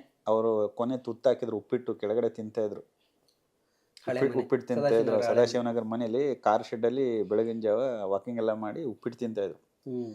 ರಾಗಣ ನಾವು ಡಿಸ್ಕಷನ್ ಇತ್ತು, ಆಫೀಸ್ಗೆ ಹೋಗೋಣ ಅಂದ್ಬಿಟ್ಟು ನಾನು ಮನೆಗೆ ಹೋಗಿದ್ದೆ. ಅಲ್ಲಿಂದ ಹೋಗ್ತಾ ಇರ್ಬೇಕಾದ್ರೆ ಕರೆದ್ಬಿಟ್ಟು ತುತ್ತಾಕಿದ್ರು ರಾಗಣ್ಣಂಗೆ ನನಗೆ. ಆಮೇಲೆ ಅಲ್ಲಿ ಕೆಲಸಗಾರರಿಗೆಲ್ಲ ತುತ್ತಾಕೋರು, ಅಲ್ಲಿರೋರಿಗೆಲ್ಲ. ಅದೇನು ನೋಡಿ ಅವತ್ತೇ ಅದಾದ ಒಂದು 1.5 ಅವರ್ಗೆ ತಿಂದ್ಬಿಟ್ಟು ಮೇಲೆ ಹೋಗಿ ಕೂತಿರಿದ್ರು. ಹೋಗಿ ಕೂತಿರುವಾಗಲೇ ಹಂಗೆ ತೀರ್ಕೊಂಡು ಅಷ್ಟೇ. ಒಂದು ವಾಕ್ ಮಾಡಿದ್ರಂತೆ ಅವರು, ತಿಂಡಿ ತಿಂದ್ಬಿಟ್ಟು ಮೇಲೆ ಹೋದ್ರಂತೆ. ಮೇಲೋಗಿ ಸೋಫಾದ ಮೇಲೆ ಹಿಂಗೆ ಹಾಡು ಹೇಳ್ತಿರ್ತಾರೆ, ನಾಟಕದ ಹಾಡುಗಳನ್ನೆಲ್ಲ ಕುಣುಗ್ತಾ ಇರ್ತಾರೆ. ಅವಾಗ ಹೇಳ್ಕೊಂಡು ಹಂಗೆ ಫ್ಯಾನ್ ಹಾಕೊಂಡು ಮಲಗಿದ್ರಂತೆ. ಮಾಮೂಲಿ ಪೂರ್ಣಿಮಕ್ಕ ಅವ್ರು ಬಂದವ್ರೆ, ಅವ್ರ ಮಗಳು ಬಂದಾಗ ಅಪ್ಪಾಜಿ ತಿಂಡಿ ತಿಂದ್ರ ಅಂತ ಹೇಳ್ಬಿಟ್ಟು ಹಿಂಗೆ ಹೋಗ್ತಾವ್ರೆ. ಅವ್ರು ಮಾತಾಡ್ತಾ ಇಲ್ಲ ಅಂತ. ಆಗ ಹೋಗಿ ನೋಡಿದೆ, ಹಿಂಗೆ ನಿಂತಾಗ ಶುರು ಹೋಗ್ಬಿಟ್ಟಿದೆ. ಸೊ ನಿಮ್ಮ ಕರಿಯರ್ನಲ್ಲಿ 12 ಸಿನಿಮಾ ಡೈರೆಕ್ಟ್ ಮಾಡಿದ್ರಿ. 12ರಲ್ಲಿ ನೀವು ಹೇಳಿದಾಗೆ ಆಕಾಶ್ ಅರಸು ಡೈರೆಕ್ಟ್ರು ಮಹೇಶ್ ಬಾಬು ಅಂತಾನೆ ಇವತ್ತಿಗೂ ಹೇಳ್ತಾರೆ. ಸೊ ಅಪ್ಪು ಅವ್ರ ವಿಚಾರ ಇದ್ದಿದ್ದರಿಂದ ನಾನು ಆ ವಿಚಾರದ ಮೂಲಕನೇ ಎಂಡ್ ಮಾಡಕ್ಕೆ ಇಷ್ಟಪಡ್ತೀನಿ. ಸೊ ಸಡನ್ ಆಗಿ ಒಂದು ಡಿಸ್ಮಿಸಲ್, ಅಪ್ಪು ಹೋಗ್ತಾರೆ ಅನ್ನೋ ವಿಚಾರ ಯಾರು ನಿರೀಕ್ಷೆ ಮಾಡಕ್ಕೆ ಸಾಧ್ಯ, ಯಾರು ನಿರೀಕ್ಷೆ ಮಾಡಕ್ಕೆ ಸಾಧ್ಯ ಇಲ್ಲ. ನೀವು ಯಾವಾಗ ಅಪ್ಪು ಅವ್ರನ್ನ ಭೇಟಿ ಮಾಡಿದ್ರಿ ಕೊನೆ ಸಂದರ್ಭ? ನಾನು ಒಂದು ಸಿನಿಮಾ ಮಾಡ್ತಾ ಇದ್ದೆ ಪುರುಪ ಅಂತ, ಅದಕ್ಕೆ ಸಾಂಗ್ ಆಡಿಸ್ಬೇಕಿತ್ತು. ನಾನು ಒಂದು 3 ಮಂತ್ಸ್ ಬ್ಯಾಕ್ ಆ ಸಾಂಗ್ ಆಡಿಸಿದ್ದೆ, ಆವಾಗ ಮೀಟ್ ಮಾಡಿದ್ದೆ. ಅದಾದ್ಮೇಲೆ 3 ಮಂತ್ಸ್ ಬಿಫೋರ್ ಅದಾದ್ಮೇಲೆ ಮಾಡಿರಲಿಲ್ಲ. ಅವತ್ತು ತೀರ್ಕೊಂಡ ದಿನ ನಾವೆಲ್ಲ ಸಿನಿಮಾ ನೋಡ್ತಾ ಇದ್ವಿ, ನಾನು, ಗುರುದತ್ ಅವರು ಮತ್ತು ನಮ್ಮ ಚೆನ್ನಣ್ಣ ಅವರೆಲ್ಲ. ಬಜರಂಗಿ ರಿಲೀಸ್ ಆಗಿತ್ತು. ಕರೆಕ್ಟ್. ಅಲ್ಲಿ ಥಿಯೇಟ್ರಲ್ಲಿ ನೋಡ್ತಾ ಇದ್ವಿ. ಕರೆಕ್ಟಾಗಿ ನ್ಯೂಸಲ್ಲೆಲ್ಲ ಯಾರು ಫೋನ್ ಮಾಡೋರು ನಮಗೆ, ಹಿಂಗೆ ಅಪೂರ್ವ ಹುಷಾರಿಲ್ಲ ಅಂತ ಹಾಸ್ಪಿಟ್ಲಿಗೆ ಅಡ್ಮಿಟ್ ಅಂತ. ಅವ್ರಿಗೇನೋ ಚೆನ್ನಾಗಿ ಬರ್ಬೇಡಲ್ಲ, ಜಿಮ್ ಮಾಡ್ತಾರೆ, ಅವರು ಡಯಟ್ ಮಾಡ್ತಾರೆ, ಅವ್ನು ನೀವೇನೋ ಮಾತಾಡ್ಬಿಟ್ಟಿದ್ದಾರೆ, ಇದು ಆಯ್ತು ಜಾಸ್ತಿ ಸುಮ್ಮನಿರಿ ಅಂತೀವಿ ನಾವು. ಬತ್ತ ಆಮೇಲೆ ಗುರುದತ್ತ ಎದ್ದೋದ್ರು. ಯಾಕಣ ಅಂತಂದರೆ ಗುರುದತ್ತ ಎಲ್ಲ ಅಪ್ಪುಗೇನೋ ಹುಷಾರಿಲ್ಲ ಅಂತ ಬರ್ತೀನಮ್ಮ ಅಂತ. ಆಮೇಲೆ ಚೆನ್ನಣ್ಣ ಎದ್ದೋದ್ರು. ಆಮೇಲೆ ನ್ಯೂಸ್ಗಳು ಸ್ಟ್ರಾಂಗ್ ಆಗಿ ಶುರು ಆಯಿತು. ಸೀದಾ ಮನೆಗೆ ಹೋಗ್ಬಿಟ್ವಿ ನಾವು. ನಮ್ಗೆ ಶಾಕಿಂಗು. ಪೋರ್ ಹಾಸ್ಪಿಟ್ಲಿಗೆ ಬಂದು ನಾರ್ಮಲ್ ಆಗಿ ಜಿಮ್ ಫಿಟ್ನೆಸ್ಸಿಗೆ ಯಾರನ್ನು ಅವರು ದೇಹನ ಕಾಪಾಡೋದು ಫುಡ್ಡಲ್ಲಿ ಅವ್ರ ಥರ ಏನಿಲ್ಲ. ಆಮೇಲೆ ನಾವು ಏನಾರು ಮಾಡಿದ್ರೆ ಅದಕ್ಕೆ ಒಂದು ಕಾರಣ ಹೇಳ್ತೀವಿ, ಜಿಮ್ ಮಾಡ್ತಿದ್ರು, ಅದು ಮಾಡ್ತಿದ್ರು, ನಾನ್ ವೆಜ್ ತಿಂದ್ರು, ಕೆಲವು ಅವ್ರವ್ರ ಪಾಯಿಂಟ್ ಆಫ್ ವ್ಯೂ ಒಂದೊಂದು ಹೇಳ್ತಾರೆ, ಏನೇನೋ ಇರುತ್ತೆ. ನಮ್ಮ ಆಯುಸ್ಸು ಮುಗ್ದಿದೆ ಅಂದಾಗ ಅದು ಇವರೆಲ್ಲ ಮಾತಾಡ್ತಾರೆ. ಆಯುಸ್ ಮುಗ್ದಾಗ ಸರ್ ಅಲ್ಲೇ ಗಾದೆ ಹೇಳ್ತಾರಲ್ಲ, ಎಲ್ಲ ಅನಿಷ್ಟಕ್ಕೂ ಶನೇಶ್ವರನ್ನೇ ಕಾರಣ ಮಾಡ್ತಾರಲ್ಲ, ಹಂಗೆ ಮಾಡೋದು. ಏನೋ ಒಂದಾದ್ರೆ ಇವ್ರು ಹಿಂಗೆ ಮಾಡ್ತಿದ್ರು ಹಂಗೆ ಅಂತ ಎಲ್ಲ ಅವ್ರವ್ರನ್ನ ಡಿಬೇಟ್ ಮಾಡೋದು. ಬಟ್ ಅವ್ರ ಥರ ಶಾರೀರನ ಚೆನ್ನಾಗಿ ನೋಡ್ಕೊಂತಿದ್ದವರು ಸೂಪರು ಆ ವಿಷಯದಲ್ಲಿ. ಊಟ ತಿಂಡಿ ಲಿಮಿಟೆಡು, ಅಷ್ಟು ಸ್ಟ್ರಿಕ್ಟ್ ಆಗಿರೋ, ಆರಾಮಾಗಿರೋ, ಎಕ್ಸಸೈಸ್ ಕಂಟಿನ್ಯೂ ಮಾಡ್ತಾಯಿದ್ರು. ಎಲ್ಲೂ ಯಾವತ್ತೂ ಸ್ಟಾಪ್ ಮಾಡಿದ್ರು. ಒಂದು ಸಂಡೇ ಏನೋ ಮಾಡೋರು ಅಷ್ಟೇ. ನಮಗೆ ಹೇಳೋರು, ಮಹೇಶ್ ವಾಕ್ ಮಾಡಿ ಮಹೇಶ್. ನಾವಾಗ ತುಂಬ ದಪ್ಪ ಇದೆ ನಾನು, ಸ್ವಲ್ಪ ವಾಕ್ ಮಾಡು ಮಹೇಶ್ ಅನ್ನೋರು ನನಗೆ. ಇದು ಮಾಡೋರು ನಮಗೆ, ಮಾಡಿ ಎಕ್ಸಸೈಸ್ ಮಾಡಿ ಅಂತ. ಅಷ್ಟು ನಮ್ಗೆ ಅದೇ ಆಶ್ಚರ್ಯ ಸರ್, ಅಂಥ ಫಿಟ್ನೆಸ್ ಇದ್ದಂಥ ವ್ಯಕ್ತಿ ಹಿಂಗೆ ಆಗ್ಬಿಟ್ರಲ್ಲ ಅಂತ ದೇಶ. ಆಮೇಲೆ ಮೋರ್ ದೆನ್ ಅವ್ರು ಆ್ಯಕ್ಟರ್ ಅನ್ನೋದಕ್ಕಿಂತ ಹೆಚ್ಚಾಗಿ is a very good human being. ಅದು most important sir. More than actor ಅಂದ ತಕ್ಷಣ ಕೆಲವರು ಅಂತ ಅನ್ಬೋದು, ಆ್ಯಕ್ಟರ್ಗಿಂತ ಹೆಚ್ಚಾಗಿ is a very good human being. ಪ್ರತಿಯೊಬ್ಬ ಫೋಟೋ ಕೊಡ್ತಾರೆ ನೋಡ್ಬೇಕು, ನನಗೆ ಒಬ್ರಿಗೂ ರೇಗಲ್ಲ. ಹೌದು, ಯಾರು ರೇ ಹಿರಮ್ಮ ಓಲಿ ಬಮ್ಮ ಹೋಗ್ತಿದ್ದೆ ಪೇಷನ್ಸಿಂದ ಉಡಿಸ್ಕೊಂತಾರೆ ಸರ್ ನಿಂತ್ಕೊಂಡು. ಅಯ್ಯೋ, ಅಷ್ಟೊಂದು ಸಹನೆ ಭಾಳ ಕಷ್ಟ, ನಮ್ಮ ಕೈಲಿ ಆಗೋದೇ ಇಲ್ಲ. ಅಷ್ಟು ಸಹನೆಯಿಂದ ಎಲ್ಲರ ಹತ್ರ ನಗ್ತಾ ಓಡಿಸ್ತಾರೆ. ಮತ್ತೆ ಅವ್ರ ಜೊತೆ ಸಿನಿಮಾ ಮಾಡೋ ಚರ್ಚೆ ಏನಾದರೂ ಆಗಿತ್ತಾ? ಇಲ್ಲ, ಅವರು ಸಿನಿಮಾಗಳು ಮಾಡ್ತಾಯಿದ್ರು. ಅಶ್ವಿನಿ ಮೇಡಮ್ ಹೇಳಿದ್ರು, ಒಂದು ಸಿನಿಮಾ ಮಾಡೋಣ, ನನ್ನ ಬ್ಯಾನರ್ಲೇ ಮಾಡ್ಬೇಕು ಮಹೇಶ್, 2 ಸಿನಿಮಾ ಇಟ್ಕೊಟ್ಟಿದ್ದೀರಾ ನೀವು ಅಂತ ಹೇಳೋರು. ಅವರು ನನಗೆ ಅಪ್ಪು ಸರ್ ಮನೇಲಿ ಇಲ್ಲ ಅಂದರು, ಮೇಡಮ್ ತುಂಬ ಕ್ಲೋಸ್ ನನಗೆ. ಅಪ್ಪು ಸರ್ ನಾನು ಶೂಟಿಂಗ್ ಹೋಗ್ಬಿಡ್ತೀನಿ ಮಹೇಶ್, ನೀವು ಅಶ್ವಿನಿ, ಯಾಕಂದರೆ ನಾವು ಆಕಾಶ ಅರಸು ಅಭಿ ಪಿಕ್ಚರ್ ಎಲ್ಲ ಮಾಡ್ಬೇಕಾದ್ರೆ ಫಾರಿನ್ ಗಿರಿಯನ್ಗೆ ಹೋದಾಗ ಮೇಡಮ್ ನಾವೆಲ್ಲ ಜೊತೆ ಓಕೆ. ಅಷ್ಟೊಂದು ಕ್ಲೋಸ್ನೆಸ್ ನಮಗೆ. ಅವ್ರು ಹೋದ್ರು ನಾನು ಮನೇಲಿ ಕೂತ್ಕೊಂಡು ಮೇಡಮ್ ನಾವು ಆಳೋ ಮುಳುಗು ಅದು ವಿಷಯ ಮಾತಾಡ್ತಿರೋ. ಅವ್ರು ಹೇಳೋರು 2 ಸಿನಿಮಾ ಮಾಡಿದ್ರು, 1 ಸಿನಿಮಾ ಮಾಡೋಣ ಮಹೇಶ್ ಅಂತ. ಮಾಡೋಣ ಮೇಡಮ್, ಅದಕ್ಕೇನಂತೆ ಯಾವೆಲ್ಲ ಕೂತ್ಕೊಂಡು ಡಿಸ್ಕಸ್ ಮಾಡೋಣ ಹಂಗೆ ಅಂದಾಗ ನಾನು ಒಪ್ಪತ್ರ ಮಾತಾಡಿ ಅಂತ ಹೇಳಿದ್ರು ಅಷ್ಟೇ. ಯಾವುದು ಪ್ರೊಸೆಸ್ ಆಗಿರಲಿಲ್ಲ. ಓಕೆ. ಈ ಸೋಷಿಯಲ್ ವರ್ಕ್ ಬಗ್ಗೆ ನೀವು ಗಮನಿಸಿದ್ರಿ? ನಮಗೆ ಗೊತ್ತಿಲ್ಲ ಸರ್. ಅಂದರೆ ಮನೆ ಹತ್ರ ಬರೋರು ಯಾರೋ ಹಾಸ್ಪಿಟ್ಲ್ ಅದು ದುಡ್ಡು ಬೇಕು ಅಂತ ಅವ್ರು ಯಾರ ಕೈಗೆ ದುಡ್ಡು ಕೊಡ್ತಿರ್ಲಿಲ್ಲ. ಅವರು ಚಂದ್ರು ಅಂತಿದ್ದಾರೆ, ಅವ್ರ ಪಾಲಿಸಿ ಇತ್ತು, ಕರೆಯೋರು ಅದು ಯಾವ ಹಾಸ್ಪಿಟ್ಲ್ ಏನು ಅಂತ ಅಲ್ಲಿ ಹಾಸ್ಪಿಟ್ಲಿಗೆ ಅಲ್ಲಿ ಕೂರ್ಸ್ಕೊಂಡು ಫೋನ್ ಮಾಡಿಸೋರು ಆ ಡಾಕ್ಟರ್ಗಳಿಗೆ ಏನಿದೆ ಇವ್ರ ಪ್ರಾಬ್ಲಮ್ ಏನು ಅಂತ ಡೈರೆಕ್ಟಾಗಿ ಅಲ್ಲಿಗೆ ಪೇ ಮಾಡೋರು. ಆಮೇಲೆ ಇಲ್ಲಿ ಟ್ಯಾಬ್ಲೆಟ್ ಕೊಡಬೇಕು ಅದು ಇದು ಬೇಕು ಅಂದಾಗ ಈಸ್ಕೊಡೋರು ಬಿಲ್ನ ಹೇಳ್ಬಿಟ್ಟು ನೀನು ಟ್ಯಾಬ್ಲೆಟ್ ತಗೊಂಬರೋ ಅಂತ ಅಂದ್ಬಿಟ್ಟು ಟ್ಯಾಬ್ಲೆಟ್ ತರಿಸ್ಕೊಡೋರು. ಟ್ಯಾಬ್ಲೆಟ್ ತರಿಸ್ಬಿಟ್ಟು ಕಳಿಸೋರು ಆ ಥರ. ಆಮೇಲೆ ಕೈ ದುಡ್ಡು ಆಮೇಲೆ ಸರ್ ಕೊಡೋರು ಇದ್ರೆ ತಗೊಂಡು ಮಿಸ್ಯೂಸ್ ಮಾಡ್ತಾರೆ. ಅದೆಲ್ಲರೂ ಅಂದರೆ ಜೀವನದಲ್ಲಿ ಒಳ್ಳೆಯವರಾಗಿರ್ಬೋದು, ಅತಿ ಒಳ್ಳೆಯವರಾಗಿರ್ಬೋದು. ಅತಿ ಒಳ್ಳೆತನ ತುಂಬ ಒಳ್ಳೇದಲ್ಲ ಅಂತಾರೆ, ಅವರು ಅತಿ ಒಳ್ಳೆಯವರು. ತುಂಬ ಪಾಪ ಯಾರಿಗೂ ಇದು ಮಾಡ್ತಿಲ್ಲ. ಆಮೇಲೆ ಮನೆಗೆ ಬಂದರೆ ಅವ್ರು ಕಾಫಿ ಕೊಡ, ತಿಂಡಿ ಮಾಡಿಲ್ಲ ಅಂದರೆ ತಿಂಡಿ ಕೊಡಿಸು, ಸ್ವೀಟ್ ಕೊಡಿಸು. ಮಕ್ಕಳೆಲ್ಲ ಬಂದರು ಸ್ವೀಟ್ಸು ಚಾಕ್ಲೇಟ್ ಎಲ್ಲ ತರಿಸ್ಬಿಡೋರು ಹೊರಗಡೆಯಿಂದ. ಪಾಪ ಆ ಕಡೆ ಉತ್ತರ ಕರ್ನಾಟಕದವರು ಹಳ್ಳಿ ಕಡೆಯಿಂದ ಬಂದು ಮಕ್ಕಳೆಲ್ಲ ಬಂದ್ಬಿಟ್ಟಿರೋರಲ್ಲ, ಅವ್ರಿಗೆಲ್ಲ ಚಾಕ್ಲೇಟ್ಸ್ ಎಲ್ಲ ತರಿಸಿ ಕೊಡೋರು ಎಲ್ಲ ಮಾಡೋರು ಸರ್. ಬಟ್ ಬೇರೆದೆಲ್ಲ ನಮಗೆ ಹೇಳ್ತಿರ್ಲಿಲ್ಲ ಅವರು. ಅವೆಲ್ಲ ಹೇಳ್ತಿರ್ಲಿಲ್ಲ. ಅವರ ಅನುಪಸ್ಥಿತಿಯಲ್ಲಿ, ಅವರ ಆಬ್ಸೆನ್ಸಲ್ಲಿ ಆಗ್ತಾ ಇರೋ 4th ಬರ್ಡೇ ಇದು ನೀವಿದ್ದಾಗ ಅವ್ರಿಗೆ ವಿಶ್ ಪ್ರತಿ ವರ್ಷ ಪ್ರತಿ ವರ್ಷ ಮನೆಗೆ ಹೋಗಿ ಮಾಡ್ತಿದ್ವಿ. ನಾನು ನೋಡಿದ್ದೀನಿ ನಿಮ್ಮನ್ನು ಬರ್ಡೇಗೆ ನೀವು ಅಲ್ಲಿ ಬಂದಾಗ ನಾವು ನಿಮ್ಮನ್ನು ಮಾತಾಡಿಸ್ತಾ ಇದ್ವಿ, ಹೋಗ್ತಿದ್ರಿ. ಸೊ ಏನು ಅನಿಸುತ್ತೆ ಅಪ್ಪ ಅವ್ರ ಆಬ್ಸೆನ್ಸಲ್ಲಿ ಈ ಥರ ಒಂದು ದಿನಗಳನ್ನು ಸಲ ಅವರು ದೈಹಿಕವಾಗಿ ನಮ್ಮ ಜೊತೆ ಇಲ್ಲ ಅಂದರೂ ಕೂಡ ನಾವು ಪ್ರತಿದಿನ ಅವ್ರು ನಮ್ಮ ಕಣ್ಣಿಗೆ ಕಾಣಿಸ್ಕೊಂತಾರೆ ಸರ್. ಹೆಂಗೆ ಅಂದರೆ ಎಲ್ಲಿ ನೋಡಿ ಸರ್ ಅವ್ರದ್ದು ಫೋಟೋಸು, ಯಾವ ಆಟೋನೋ ಯಾವುದೋ ಯಾವ ಶಾಪ್ಗಳು ಎಲ್ಲೋ ಫೋಟೋಸ್ಗಳು, ದಾರಿಯಲ್ಲಿ ಕಟೌಟ್ರುಗಳು, ಹೋಲ್ಡಿಂಗ್ಸ್ಗಳು, ಇನ್ನೂ ಅವ್ರನ್ನ ಫೋಟೋಗಳು ಹಾಕ್ಕೊಂಡೇ ಇರ್ತಾರೆ. ಫೋಟೋಗಳು ಹಾಕ್ಕೊಂಡೇ ಇರ್ತಾರೆ, ಇಲ್ಲ ಸೋಷಿಯಲ್ ಮೀಡಿಯಾದಲ್ಲಿ ಹಾಕ್ತಿರ್ತಾರೆ. ಆಮೇಲೆ ಟಿ ವಿಲಿ ಸಾಂಗ್ಗಳು ಬರ್ತಿದೆ. ಅಂದರೆ ದೈಹಿಕವಾಗಿ ನಮ್ಮ ಜೊತೆ ಇಲ್ಲ ಅವರು ದೈಹಿಕವಾಗಿ, ಬಟ್ ನಮ್ಮಲ್ಲಿ ಎಲ್ಲೋ ಇದ್ದಾರೆ ಅಂತ ಒಂದು ಫೀಲಿಂಗ್ ಆಗುತ್ತೆ. ಸಡನ್ನಾಗಿ ಅವ್ರ ಫೋಟೋ ನೋಡಿದಾಗಲೇ ಗೊತ್ತಾಗೋದು ಅವ್ರು ಇಲ್ಲ ಅಲ್ವಾ ಅಂತ. ಅಂದರೆ ಅಷ್ಟು ಆವರಿಸ್ಕೊಂಡ್ಬಿಟ್ಟಿದ್ದಾರೆ ಜನನ ನಮ್ಮನ್ನ ಎಲ್ಲ. ತುಂಬ ಹತ್ರ ಇದ್ದವ್ರಿಗೆಲ್ಲ ಇದ್ದಾರೆ ಅನ್ನೋ ಒಂದು ಫೀಲಿಂಗೆ. ಬಟ್ ಆ ಫೋಟೋ ನೋಡಿದಾಗ ತೀರ್ಕೊಂಡ್ಬಿಟ್ಟಿದ್ದಾರೆ ಅನ್ನೋ ಫೀಲ್ ಬರುತ್ತೆ. ಕೆಲಸ ಎಲ್ಲ ನೆನೆಸ್ಕೊಂಡಾಗ ಕೆಲವು ಸಲ ಮನಸ್ಸಿಗೆ ತುಂಬ ಬೇಜಾರಾಗುತ್ತೆ. ಅವರು ನಮ್ಮ ಜೊತೆ ಇದ್ದಾಗ, ನಾನು ಅಸಿಸ್ಟೆಂಟ್ ಆಗಿರ್ಬೇಕಾದ್ರೆ, ನಾವು ವೀರ ಕನ್ನಡಿಗ ಮಾಡ್ಬೇಕಾದ್ರೆ ಆ ಪ್ರೊಡ್ಯೂಸರು ನನಗೆ ಅಪ್ಪು ಸರ್ಗೆ ಒಂದು ಮನೆನೇ ಕೊಟ್ಬಿಟ್ಟಿದ್ರು ಅಲ್ಲಿ ಅನ್ನಪೂರ್ಣ ಸ್ಟುಡಿಯೋ ಪಕ್ಕದಲ್ಲಿ. ನಾನು ಅಪ್ಪು ಸರ್ ಇಬ್ಬರೇ ಇದ್ವಿ ಅಲ್ಲಿ ಹೈದರಾಬಾದ್ ಮನೆಯಲ್ಲಿ. ಯಾರೇ ನಾವಿಬ್ಬರೇ, ನಮಗೆ 2-3 ಜನ ಅಡುಗೆಯವ್ರು ನೇಮಿಸ್ಬಿಟ್ಟಿದ್ರು.